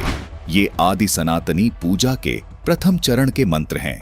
इन्हीं मंत्रों को संत रामपाल जी महाराज अपने शिष्यों को देते हैं। दर्शकों, आप सोच रहे होंगे ये जो ओम शब्द है, इसको एक ही अक्षर क्यों गिना गया, जबकि सुनने व बोलने में एक प्रतीत नहीं हो रहा। इस शंका के निवारण के लिए हमें गीता जी अध्याय 8 के श्लोक 13 को देखना होगा, जिसकी संस्कृत में लिखा है कि ओम इति एकाक्षरम, जिसके अनुवाद में लिखा है कि ओम इस एक अक्षर रूप का अर्थात ब्रह्म के नाम का चिंतन करता हुआ। दर्शकों, गीता जी से ये स्पष्ट हो जाता है कि ओम को एक ही अक्षर गिना जाता है। इसी प्रकार यहाँ शिव पुराण में भी प्रमाण है कि वह प्रणव ओम नामक एक अक्षर हो गया। इसी प्रकार रामचरितमानस की इस चौपाई में भी अनुवादकर्ता ने ओम को एक अक्षर गिना है, तभी ये 12 अक्षर होते हैं। दर्शकों, इससे स्पष्ट है कि शास्त्रों के आधार पर ओम शब्द को एक अक्षर ही गिना जाता है। दर्शकों, किसी भी श्रद्धालु को ये शंका नहीं रहनी चाहिए कि ये अक्षर सही हैं या ये वाले अक्षर सही हैं। जैसा कि आप इसी रामचरितमानस की इस चौपाई में देख रहे हैं कि यहाँ अक्षर शब्द लिखा है, यहाँ ये अक्षर शब्द संत भाषा में लिखा गया है, जबकि इस अक्षर शब्द को अगर हम शुद्ध करके लिखेंगे तो ऐसे लिखेंगे। इसमें ना तो च शब्द है और न ही छ शब्द है, लेकिन ये दोनों ही शब्द अक्षर का बोध करवाते हैं। अनुवादकर्ता ने 12 अक्षर शब्द का अर्थ द्वादशाक्षर किया है, यानी अक्षर शब्द को अक्षर लिखा है, जो बिल्कुल ठीक है। इसी प्रकार इन मंत्रों को व्याकरण की दृष्टि से देखने में भिन्नता नजर आ रही है, लेकिन ये इन देवी देवताओं के मूल मंत्र होने का ही बोध करवाते हैं। इसी प्रकार एक और शब्द है, ये देखिए, रामचरितमानस की इस चौपाई में लच्छी शब्द है, जो कि संत भाषा में इस प्रकार लिखा गया है, लेकिन यदि इस शब्द को शुद्ध करके लिखेंगे तो लक्ष्मी शब्द बन जाएगा। इसी प्रकार रामचरितमानस के इस दोहे में ओरु शब्द लिपिबद्ध है, जो कि संत भाषा के दृष्टिकोण से लिखा गया है, लेकिन अनुवादक ने इस शब्द का अनुवाद करते समय ओरु को और लिखा है। दर्शकों, दोनों शब्द समान अर्थ का बोध करवा रहे हैं। इसी प्रकार लच्छी को अनुवादक ने लक्ष्मी लिखा है, अर्थात लच्छी संत भाषा के दृष्टिकोण से लिखा गया है और लक्ष्मी व्याकरण की दृष्टिकोण से लिखा गया है, लेकिन दोनों शब्द श्री लक्ष्मी का बोध करवाते हैं। ठीक इसी तरह जैसे यहाँ ये किलियम शब्द और ये किलिम शब्द दोनों ही श्री गणेश जी के मूल मंत्र का बोध करवा रहे हैं। इसलिए सभी श्रद्धालुओं से निवेदन है कि आप ये देखकर भ्रमित न हो कि एक ही मंत्र अलग अलग तरह से क्यों लिखा अथवा बोला गया है। दर्शकों, ये आदि सनातनी पूजा के प्रथम चरण के 12 अक्षर मंत्र हैं। इन मंत्रों को केवल पूर्ण संत से लेकर ही जाप किया जाता है। तत्वदर्शी संत ही इन मंत्रों को जाप करने की विधि बताता है। आपको शंका हो सकती है कि इन मंत्रों का प्रमाण और किस ग्रंथ में है। दर्शकों, ये तो प्रमाणित हो ही चुका है कि आदि सनातनी पूजा के अंतर्गत आने वाले इन 12 अक्षर मंत्रों को सतयुग के आदि में सत सुकृत रूप में आए कबीर परमात्मा ने मनु और सतरूपा को दिया था, जिसके कुछ वर्ष बाद ये भक्ति लुप्त हो गई। दर्शकों, यही 12 अक्षर मंत्र कलयुग में आज से लगभग 600 वर्ष पहले कबीर परमात्मा ने इन 12 अक्षर मंत्रों का जाप अपने शिष्यों को दिया था, जिसका प्रमाण आपको कबीर शब्दावली के पेज 77 पर देखने को मिलेगा, जिसमें कबीर साहिब जी का एक शब्द है, कर नैनो दीदार महल में प्यारा है। कबीर साहिब जी ने अपने इस शब्द में इन 12 अक्षर मंत्रों को स्पष्ट लिखा है। वाणी है कि कर नैनो दीदार महल में प्यारा है। फिर आगे लिखा है, मूल कमल दल चतुर बखानो, किलिम जाप लाल रंग मानो, देव गणेश तहां रोपा थानो, रिद्ध सिद्धि चवर ढुलारा है, स्वाद चक्र शट दल बिस्तारो, ब्रह्मा सावित्री रूप निहारो, उलट नागिनी का सिर मारो, तहां शब्द ओंकारा है, नाभि अष्ट कमल दल साझा, सेत सिंहासन विष्णु विराजा, हरिम जाप तासु मुख गाजा, लक्ष्मी शिव आधारा है, द्वादश कमल हृदय के माही, जग गौरी शिव ध्यान लगाई, सोहम शब्द तहां धुन छाई, गण करे जय जयकारा है, षोडश दल कमल कंठ के माही, ते ही मध्य बसे अविद्या बाई, हरिहर ब्रह्मा चवर ढुराई, जहां श्रीम नाम उच्चारा है। दर्शकों, कबीर साहिब जी के इस शब्द में वो द्वादश अक्षर मंत्र स्पष्ट लिखे हैं जो सृष्टि के आदि में मनु और सतरूपा जी करते थे। यहाँ संत भाषा में शब्दों को अलग तरह से लिखा गया है। दर्शकों, संतों ने अपनी स्थानीय भाषा को मध्य नजर रखते हुए संत भाषा में इन द्वादश अक्षर मंत्रों को इस तरह लिखा है। व्याकरण की दृष्टि से इन द्वादश अक्षर मंत्रों को इस तरह लिखा जाता है, लेकिन ये सभी शब्द इन्हीं द्वादश अक्षरों का बोध करवा रहे हैं। आपको एक प्रमाण और दिखाते हैं। 600 वर्ष पहले कबीर परमात्मा ने इन द्वादश अक्षर मंत्रों को लिपिबद्ध करवाया, जिसके बाद फिर से इन द्वादश अक्षर मंत्रों का लोप हो गया था।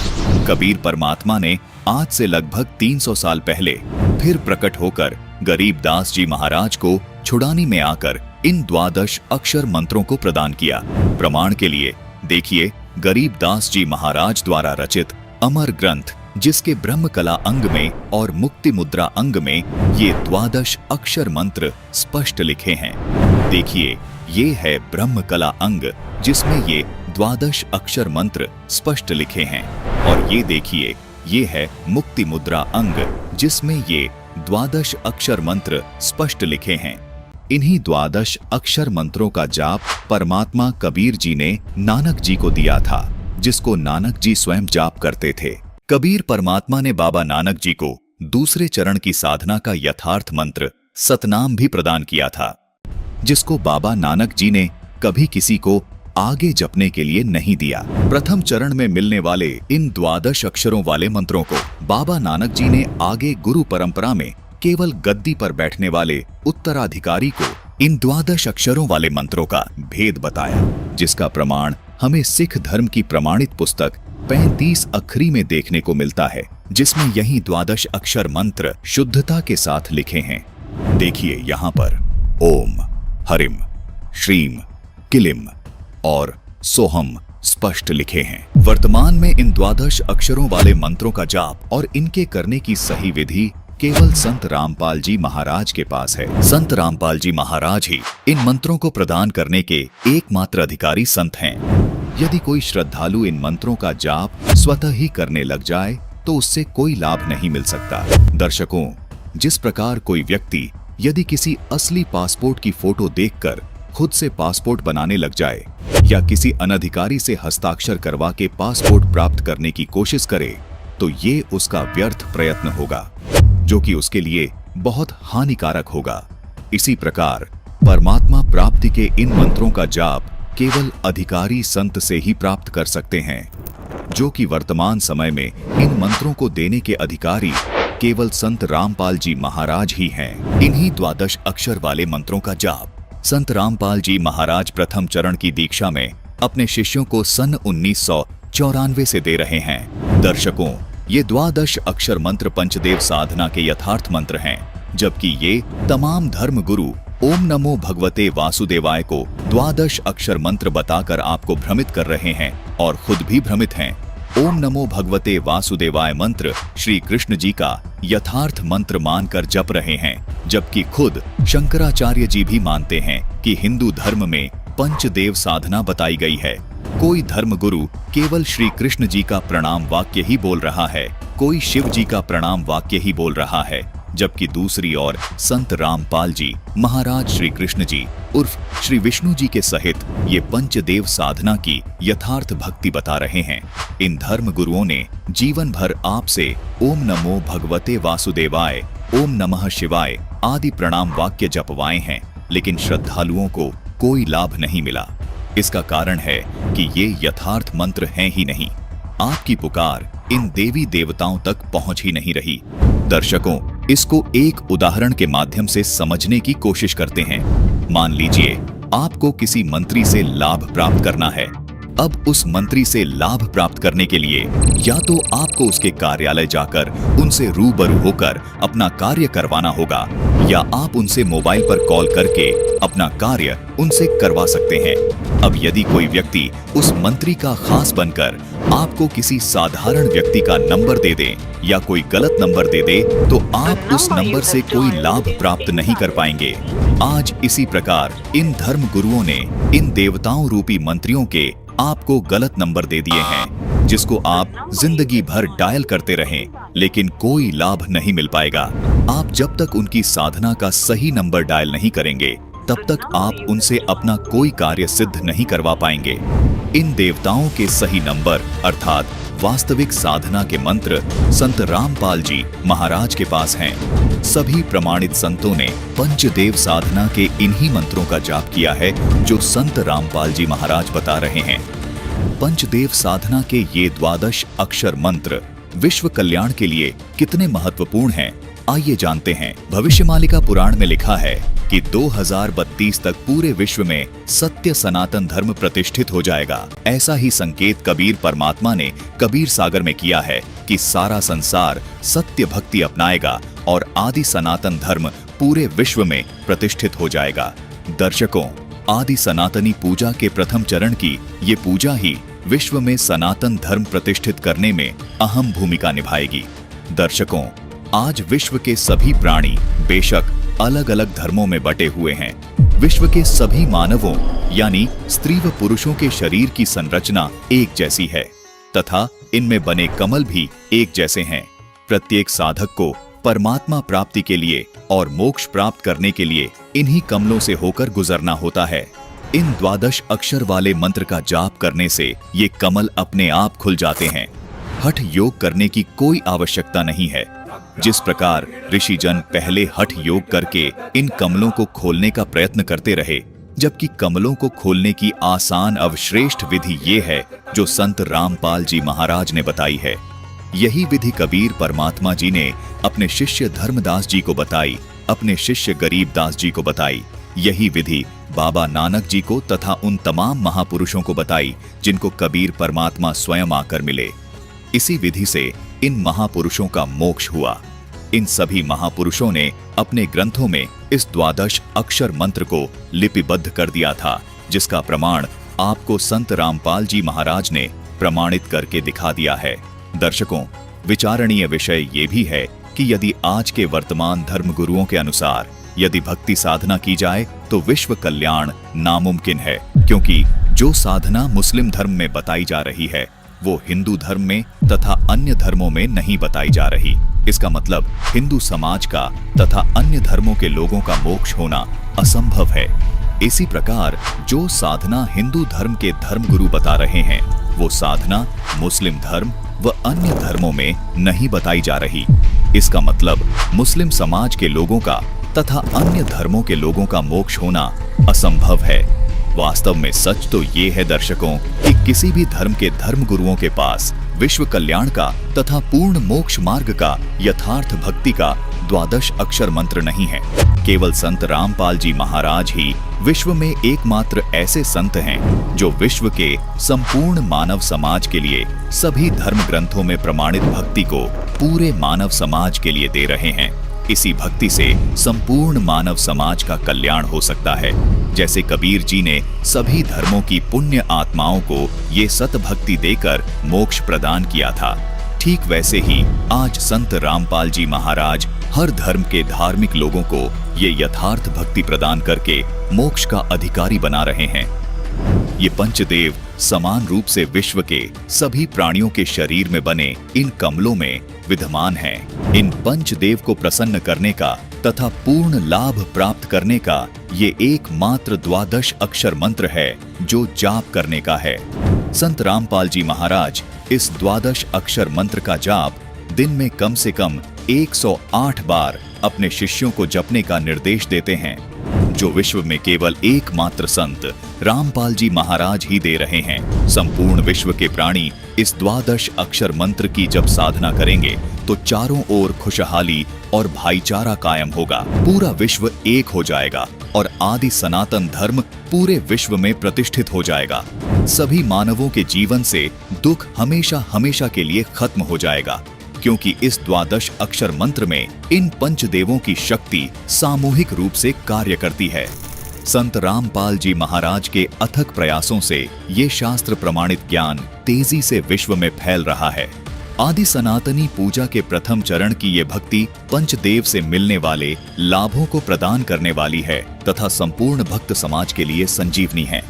आदि सनातनी पूजा के 3 चरण होते हैं। प्रथम चरण की साधना में इन पंचदेव की साधना के मंत्र होते हैं। उसके बाद दूसरे चरण की साधना, जो कि सनातनी पूजा भी कहलाती है, इसके मंत्र होते हैं ओम तत्। यहाँ तत् सांकेतिक मंत्र है। उसके बाद तीसरे चरण की साधना आदि सनातनी पूजा कहलाती है। इसके मंत्र होते हैं ओम तत्सत। यहाँ तत् और सत सांकेतिक हैं। भक्ति साधना के इन 3 चरणों को आप इस प्रकार समझें, जैसे प्रथम चरण की साधना, जो कि पंचदेव पूजा है, उसको आप प्राथमिक शिक्षा जाने, अर्थात 5वीं कक्षा तक की पढ़ाई जाने, जिसके पढ़ने से आपको आपके जीवन में केवल आंशिक लाभ प्राप्त होते हैं। लेकिन प्रथम चरण की ये साधना भक्ति मार्ग में बेहद महत्वपूर्ण है। जिस प्रकार 5वीं कक्षा तक की पढ़ाई पूरी किए बिना 10वीं 12वीं तक की पढ़ाई नहीं की जा सकती, इसी प्रकार प्रथम चरण की ये पंचदेव साधना किए बिना दूसरे व तीसरे चरण की साधना नहीं की जा सकती। दूसरे चरण की साधना, जो कि सनातनी पूजा है, ये गीता अध्याय 15 के श्लोक 16 में बताए क्षर और अक्षर पुरुष की पूजा है। इसको आप उच्च शिक्षा, अर्थात इसको आप 10वीं तक की कक्षा की पढ़ाई जाने, जो आपको प्राथमिक शिक्षा से कुछ ज्यादा लाभ देती है। तीसरे चरण की साधना, जो कि आदि सनातनी पूजा है, गीता जी अध्याय 17 के श्लोक 23 में भी इसका वर्णन है। ये गीता अध्याय 8 के श्लोक 3 में बताए परम अक्षर ब्रह्म की पूजा है। इसको आप सर्वोच्च शिक्षा जाने, जो कि आपको सब सुख और लाभ प्राप्त करवाती है। दर्शकों, केवल संत रामपाल जी महाराज ही आध्यात्मिक मार्ग की भक्ति साधना इस प्रकार 3 चरण में पूरी करते हैं। दर्शकों, आपको यहाँ ये भी शंका हो सकती है कि इस द्वादश अक्षर मंत्र को एक नाम अर्थात एक मंत्र क्यों कहा जाता है, जबकि ये तो अलग अलग देवी देवताओं के 5 नाम हैं। दर्शकों, गीता जी अध्याय 17 के श्लोक 23 में ये जो ओम तत् सत मंत्र लिखे हैं, ये भी दिखने में 3 मंत्र हैं, लेकिन इन तीनों नामों को गीता जी में लिखा है कि ओम तत्सत। इस प्रकार का ये सच्चिदानंद घन ब्रह्म का ये नाम कहाँ है? मतलब आदि सनातनी पूजा के तीसरे चरण की साधना का ये एक नाम है। ये 3 नाम मिलकर एक नाम कहलाता है, जिसको संत रामपाल जी महाराज के शिष्य तीसरा नाम अर्थात सार नाम कहते हैं। इसी प्रकार प्रथम चरण की साधना में मिलने वाला द्वादश अक्षर मंत्र ओम, क्लीम, हरिम, श्रीम और सोहम मिलकर एक नाम अर्थात प्रथम नाम कहलाता है। संत रामपाल जी महाराज वे उनके शिष्य हमेशा इन द्वादश अक्षर को प्रथम नाम ही पुकारते हैं। इसी प्रकार दूसरे चरण की साधना का ये ओम तथा तत् मंत्र एक ही नाम अर्थात दूसरा नाम अर्थात सतनाम कहलाता है। संत रामपाल जी महाराज के अनुयायी इन दोनों मंत्रों को प्राप्त करने के बाद कहते हैं कि हमें दूसरा नाम अर्थात सतनाम मिल गया है। अर्थात यहाँ 2 नाम मंत्र होने के बाद भी ये केवल एक नाम ही कहलाता है, जिसको सतनाम कहते हैं। इसी प्रकार तीसरे चरण की साधना का ये ओम तत् सत मंत्र मिलकर भी एक ही नाम कहलाता है, जिसे संत रामपाल जी महाराज के अनुयायी सार नाम कहते हैं अर्थात तीसरा नाम कहते हैं। इसलिए यहाँ दर्शकों को कोई शंका नहीं होनी चाहिए कि इन द्वादश अक्षर मंत्र को एक नाम क्यों कहा है। दर्शकों, ये द्वादश अक्षर मंत्र मिलकर एक ही नाम कहलाता है। संत रामपाल जी महाराज इस प्रकार अपने शिष्यों को सनातनी पूजा के तीनों चरण की साधना का प्रथम नाम, दूसरा नाम और तीसरा नाम देते हैं। संत रामपाल जी महाराज पंचदेव पूजा और सनातनी पूजा के ये मंत्र सन 1994 से और आदि सनातनी पूजा के ये मंत्र 1997 से अपने सभी शिष्यों को दे रहे हैं। तो आज के इस वीडियो में संत रामपाल जी महाराज ने सबूतों के साथ एक एक करके उन परतों को हटाया जो सदियों से हमारी आस्था पर चढ़ी हुई थी। ये सिर्फ सवाल जवाब नहीं थे, ये उस आध्यात्मिक क्रैश की वार्निंग है जिसका शिकार इंसान युगों युगों से होता आ रहा है। ठीक उसी तरह जैसे देश का टूटा फूटा इंफ्रास्ट्रक्चर लोगों की जान ले रहा है, वैसे ही हमारा अधूरा और शास्त्र विरुद्ध आध्यात्मिक ज्ञान हमारी आत्मा को जन्म मृत्यु के अंतहीन चक्र में फंसाकर हमें असली मंजिल यानी मोक्ष से दूर कर रहा है। हमने उन मंत्रों को जपा जिनका वेदों में जिक्र तक नहीं। हमने उन देवी देवताओं से मोक्ष की उम्मीद की जो स्वयं काल ब्रह्म के बंधन में है। यह तो ऐसा ही हुआ जैसे किसी ऐसे पायलट पर भरोसा कर लेना जिसे खुद जहाज उड़ाना न आता हो। नतीजा त्रासदी, जन्म मृत्यु की कभी न खत्म होने वाली त्रासदी। अब आपके सामने दो रास्ते बिल्कुल साफ हैं। एक रास्ता है उसी भीड़ का हिस्सा बनकर उन मनमाने आचरणों और अधूरी साधनाओं को करते रहने का जिसका अंत 84 लाख योनियों के कष्ट के सिवा कुछ नहीं। और दूसरा रास्ता है शास्त्रों के प्रमाणों पर चलकर उस एक पूर्ण संत की शरण में जाने का जो हमें उस परम अक्षर ब्रह्म से जोड़ सकता है, जो कि असल में सृष्टि का रचनहार और मोक्ष का दाता है। अब सवाल यह नहीं कि सच क्या है, क्योंकि सच तो प्रमाणों के साथ आपके सामने है। सवाल यह है कि आप इस सच का क्या करेंगे। क्या आप भी चुपचाप यह सब देखते रहेंगे और एक और मानव जीवन खोने का इंतजार करेंगे? फैसला आपका है। अगर आप इस जन्म मृत्यु के चक्रव्यूह से बाहर निकलना चाहते हैं और पूर्ण मोक्ष का शास्त्र प्रमाणित रास्ता जानना चाहते हैं, तो संत रामपाल जी महाराज जी द्वारा लिखित पवित्र पुस्तक ज्ञान गंगा को एक बार अवश्य पढ़ें। आप उनके आध्यात्मिक सत्संगों को संत रामपाल जी महाराज YouTube चैनल पर प्रतिदिन सुनकर उस पूर्ण परमात्मा का संपूर्ण ज्ञान प्राप्त कर सकते हैं और उनसे नाम दीक्षा लेकर अपने इस मानव जीवन का कल्याण करवा सकते हैं। अब आपको कुछ भक्तों के अनुभव दिखाते हैं। परमात्मा कबीर परमेश्वर की शरण माने के बाद उनको कैसे सुख मिले। पहले वो कितने कष्ट से जीवन जी रहे थे और परमात्मा ने आज उनको हाथों पर रख लिया। समर्थ का शरणा गहो रंगहोरी हो और कभू ना हो काज राम रंगहोरी। सत साहिब दर्शकों, इस पृथ्वी पर जन्मे सभी संत, महंत और महापुरुषों ने इस संसार को दुखों का घर बताया है। वास्तव में तो जब से हम सभी आत्माएं पूर्ण परमेश्वर से बिछड़े हैं, तभी से ही हम दुख, दर्द, कष्ट का सामना कर रहे हैं। करनाल हरियाणा के रहने वाले राजेश जी भी उन्हीं दुखी लोगों में से एक थे। भगवान को खुश करने और दुखों से निजात पाने के लिए इन्होंने देवी देवताओं से लेकर पितरों तक की पूजा अर्चना की, परंतु नशे की लत और दुखों से मुक्ति नहीं मिल पाई और हालात गंभीर बनते चले गए। लेकिन कहते हैं ना, आत्मा का सच्चा साथी केवल परमात्मा ही होता है। जब से इन्हें पूर्ण परमेश्वर की शरण प्राप्त हुई है, तब से इनके जीवन में चमत्कारिक रूप से परिवर्तन आए हैं। आप भी आश्चर्यचकित हो जाएंगे कि जब से इनकी आत्मा को परमात्मा पाने का सही मार्ग मिला है, तब से इनकी जिंदगी से दुखों का सिलसिला खत्म हो गया है। इन्होंने आर्थिक तंगी, नशे की लत और विभिन्न प्रकार के रोगों से मुक्ति पाई है। दर्शकों, आपको बता दें कि ये अद्वितीय लाभ परमेश्वर स्वरूप तत्वदर्शी संत रामपाल जी महाराज जी की अपार कृपा का अद्भुत चमत्कार है। आज उनके द्वारा प्राप्त सतभक्ति से लाखों लोग बुराइयां छोड़ सुखमय जीवन यापन कर रहे हैं। राजेश जी की ये प्रेरक कहानी भी उन परिवारों के लिए गजब उदाहरण है जो नशे की लत के कारण बर्बाद हो चुके हैं। चलिए अब आपको सुनाते हैं हरियाणा के राजेश जी का साक्षात्कार, पूर्ण संत द्वारा प्राप्त सतभक्ति का चमत्कार। नमस्कार सर। नमस्कार जी। सर क्या नाम है आपका? जी राजेश दास। राजेश जी, आप कहाँ के रहने वाले हैं?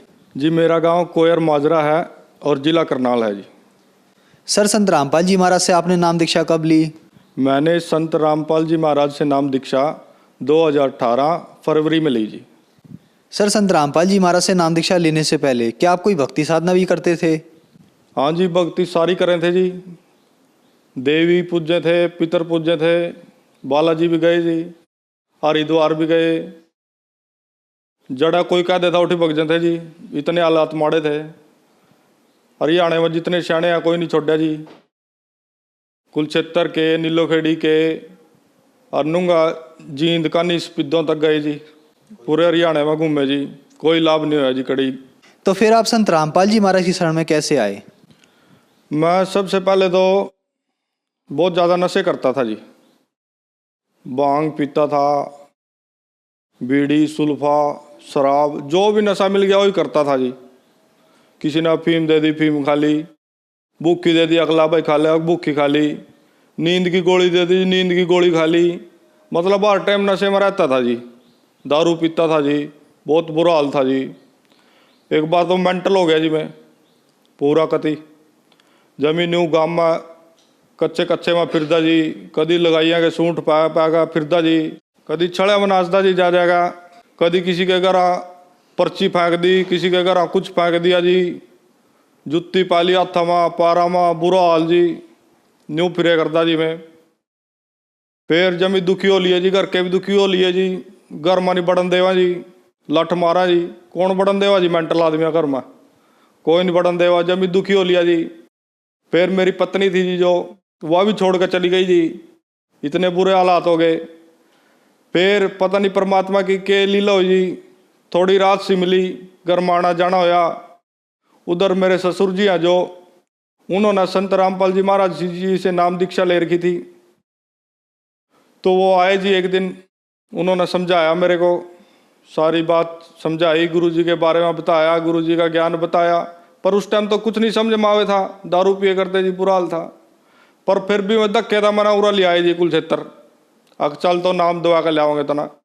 और मैं शर्त मार का आया था जी, मगा था मना नाम दुआओ। और मैं इतना कमीन आदमी, मैंने बोलिया जी के है वो संत रामपाल जी महाराज, के कर लेगा वो, लाता मना लेगा चलो। और मैं शर्त मार कर जाऊँ, मैं आका दारू पीऊँगा, तब मना नाम दुआओ। ऐसे में संत रामपाल जी महाराज की शरण में आया जी, वे मना ले आए जी। कहने लगे तो चाल एक बार पी लिए तो दारू पी लिया का, कोई बात नहीं तो चाल एक बार। ऐसे फिर मैंने पूरा नामदान पाया जी, नामदान लिया जी। सर, संत रामपाल जी महाराज से नाम दीक्षा लेने के बाद क्या आपको कोई लाभ भी प्राप्त हुए? नामदान लेने के बाद फिर गाँव में गया जी। उस दिन के बाद मैंने दारू नहीं पी जी। ऐसा चमत्कार होया जी परमात्मा का। लाभ बहुत होए जी। सब तो पहला तो लाभ ही हुआ, मैं मेंटल था जी बड़ा तकड़ा, गांव का पूरे मेंटल था जी। मेरे गांव में जाकर किसी ने पूछ लिया कि राजेश मेंटल, इब तो न्यू का सारे भगत जी, तो भगत बन गया भाई। यानी किसी ने पूछ लिया भाई राजेश मेंटल था भाई, पूरा मेंटल होया फिर तो सारे गांव में फिरे करता, न्यू फिरे करता। अरे इब तो कुछ नहीं करता जी, कोई बिल्कुल स्वस्थ है, कोई दिक्कत नहीं। अच्छा लाभ, दूसरा लाभ मेरा पथरी थी जी पेट में, 7.5 mm की पथरी थी जी, 2-3 थी जी, एक नहीं आती 2-3 थी। मैंने अल्ट्रासाउंड कराए, डॉक्टर पर गया, डॉक्टर बोले भाई चाहे ऑपरेशन करा ले, कुछ करा ले, या तो नहीं लिकट जाएगी भाई, फिर हो जाएगी। दवाई भी खाई जी देसी, जिसने जड़ता कह दिया उठता दवाई खाई जी। मेरा मतलब आए महीना दर्द हो रहा था जी, एक हफ्ता मैं काम पर नहीं जाऊँ था, एक हफ्ता पूरा दर्द रह रहा था जी। चाहे मैं टिक्के लगवाऊँ, चाहे मैं गोली खाऊँ, चाहे कुछ करूँ जी, मेरा दर्द नहीं बंद हुआ था जी एक हफ्ते था पहला। फिर संत रामपाल जी महाराज जी का नाम लेने के बाद मेरा बोर्ड का दर्द नहीं होया जी, ना वो पथरी रही जी, केबरा कड़ा गई जी, मना नहीं बेरा लगा उसका, कड़ा गई जी वहाँ। तीसरा जी मेरे कोठे ऐसे थे जी, एक कोठा था जी मेरा कमरा घर का रहने का, जिसमें रह कर दे, उसी में ही बनाए कर दे जी, उसी में खाए कर दे, सारा ही सामान उसी में था। मतलब एक पैर धरने की जगह नहीं थी जी। अच्छा वो टुपके करता जी, ऊपर था कट्टे बांध बांध का काम चला रखा था। ये परमात्मा ने ऐसी दया करी जी, लंटर वाले मकान बनवा दिए, बढ़िया फर्श लगा दिया जी, सारे काम एसी फैसी टिच पिच करवा रखा सारा काम जी। मेरा लड़का जी रोहित, उसका दौरा पड़े करता जी, दौरा पड़े करता तो वो बंद हो गया जी। रामपाल जी महाराज जी का नाम लेने के बाद वो बिल्कुल बंद हो गया जी। और आज बिल्कुल काम है, सोना काम चल रहा है जी, बढ़िया। बल्कि मैं सरकारी ठेकेदारी का लाइसेंस बनवा लिया जी, मना परमात्मा की पूरी दया हो रही जी। सर, पहले आप सभी देवी देवताओं की पूजा करते थे, लेकिन फिर भी आप दुखी थे, लेकिन आपने संत रामपाल जी महाराज से नाम दीक्षा ली, आपका सारा नशा छूट गया और आपकी जो मानसिक टेंशन थी वो भी ठीक हो गई। तो संत रामपाल जी महाराज ऐसी कौन सी भक्ति बताते हैं कि सभी देवी देवताओं के जाने के पास भी आप ठीक नहीं हुए, लेकिन संत रामपाल जी महाराज के पास आने के बाद आप ठीक हो गए? हाँ जी, संत रामपाल जी महाराज जी शास्त्र अनुकूल भक्ति साधना बतावा जी, जो हमारे शास्त्रों में लिख रही, जो हमारी गीता जी में लिख रही, वेदों में लिख रही, गुरु ग्रंथ साहिब में लिख रही जी, पवित्र कुरान में लिख रही। ये लोग पढ़ दे नहीं जी, क्यों, कौन पढ़ा, इतनी मोटी मोटी किताब कौन पढ़ेगा जी। ये हमारे गुरु जी ने टाइम काटा, पढ़े, शास्त्र पढ़े, सारा प्रमाण दिया जी, शास्त्र अनुकूल मारता भक्ति बताई जी। अब शास्त्र अनुकूल भक्ति था तो लाभ होगा ही जी। सर, क्या संत रामपाल जी महाराज ब्रह्मा विष्णु महेश की भक्ति छुड़वाते हैं? ना जी, संत रामपाल जी महाराज ब्रह्मा विष्णु में इसकी कोई भक्ति नहीं छटवाते, बस उनको पूजने का सही तरीका बताते हैं, जो हमारे शास्त्रों में, जो हमारी गीता जी में लिखा हुआ है जी। कहीं जाने की आवश्यकता नहीं है, कोई दिमाग पर प्रेशर लेने की जरूरत नहीं है, ना कोई टेंशन लेने की जरूरत नहीं है। बिल्कुल संत रामपाल जी महाराज जी की शरण में आओ। कहीं से भी कोई भी संत रामपाल जी महाराज का शिष्य दिखा, उससे पूछो, उससे बात करो, उससे फोन नंबर ले, आगे कांटेक्ट करो, नाम ले जी, और सारे नशे का पंडा छटवाओ जी, और घर में बरकत करवाओ जी। धन्यवाद सर। धन्यवाद जी। तो पुण्यात्माओं,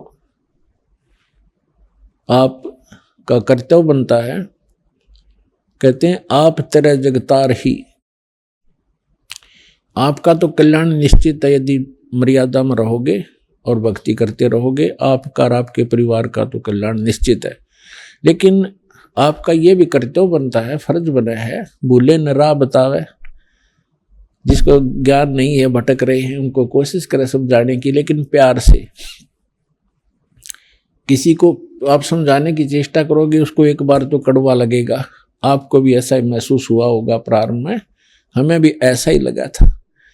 जैसे गोरखनाथ जी को परमात्मा ने कहा था, गोरखनाथ मैं सबका गुरुआ, मैं सबका गुरु हूं पूरे विश्व का। तो गोरखनाथ जी कह रहे थे, आपका तुमरा वचन मोय लागे कड़ुआ। आप जो कह रहे हो ना अपने आप को, मैं सबका मार्गदर्शक हूँ, गुरु हूँ, ये बात मुझे अच्छी नहीं लगती, कड़वी लगती है, बुरी लगती है। तब परमेश्वर ने कहा था कि कड़वा लगे सो मीठा होई, हमरी बात पतीजा जोई। हमारी बात पर विश्वास करोगे तो आज जो आपको कड़वा लग रहा है एक दिन मीठा होगा। तो पुण्यात्माओं, आपका कर्तव्य बनता है इस परमेश्वर के सच्चे ज्ञान को अपने भाई बहनों पूरे विश्व के सभी हम एक वहाँ तक पहुँचाओ, जन जन तक पहुँचाओ। हम सभी एक परमात्मा के बच्चे हैं। हम अपनी अनजानपने में भिन्न भिन्न हो गए, गलत गुरुओं ने हमें बांट दिया, तो हम फिर एक हो सकते हैं। इस परमात्मा के ज्ञान को जन जन तक पहुँचाओ। यहाँ आश्रम से प्रचार की सामग्री ले जाओ और कोशिश करो सब तक पहुंचाने की। आपको एक और विशेष उपकार होगा, आत्म प्राण उद्धार ही, ऐसा धर्म नहीं। और एक जीव को काल के उस पाड़े ते छुटवा के सतलोक आश्रम में जोड़ने का इतना पुण्य होगा जैसे करोड़ गऊओं को कसाई से बचाने का एक पुण्य होता है। तो आपको इतना पुण्य होगा, आप भी प्रचार करो और प्यार से करो, किसी का संघर्ष नहीं करे। कोई आपको बुरा भी बोला, आपका भाई बहन समझ के कि इसको पता नहीं है, तो उसके साथ विरोध नहीं करे, आगे चल पड़े। जिसको सुहा उसको ज्ञान समझावे और यहाँ से पुस्तकें लेकर वो बांटो और सबका कल्याण कराओ। बोलो सतगुरुदेव की जय।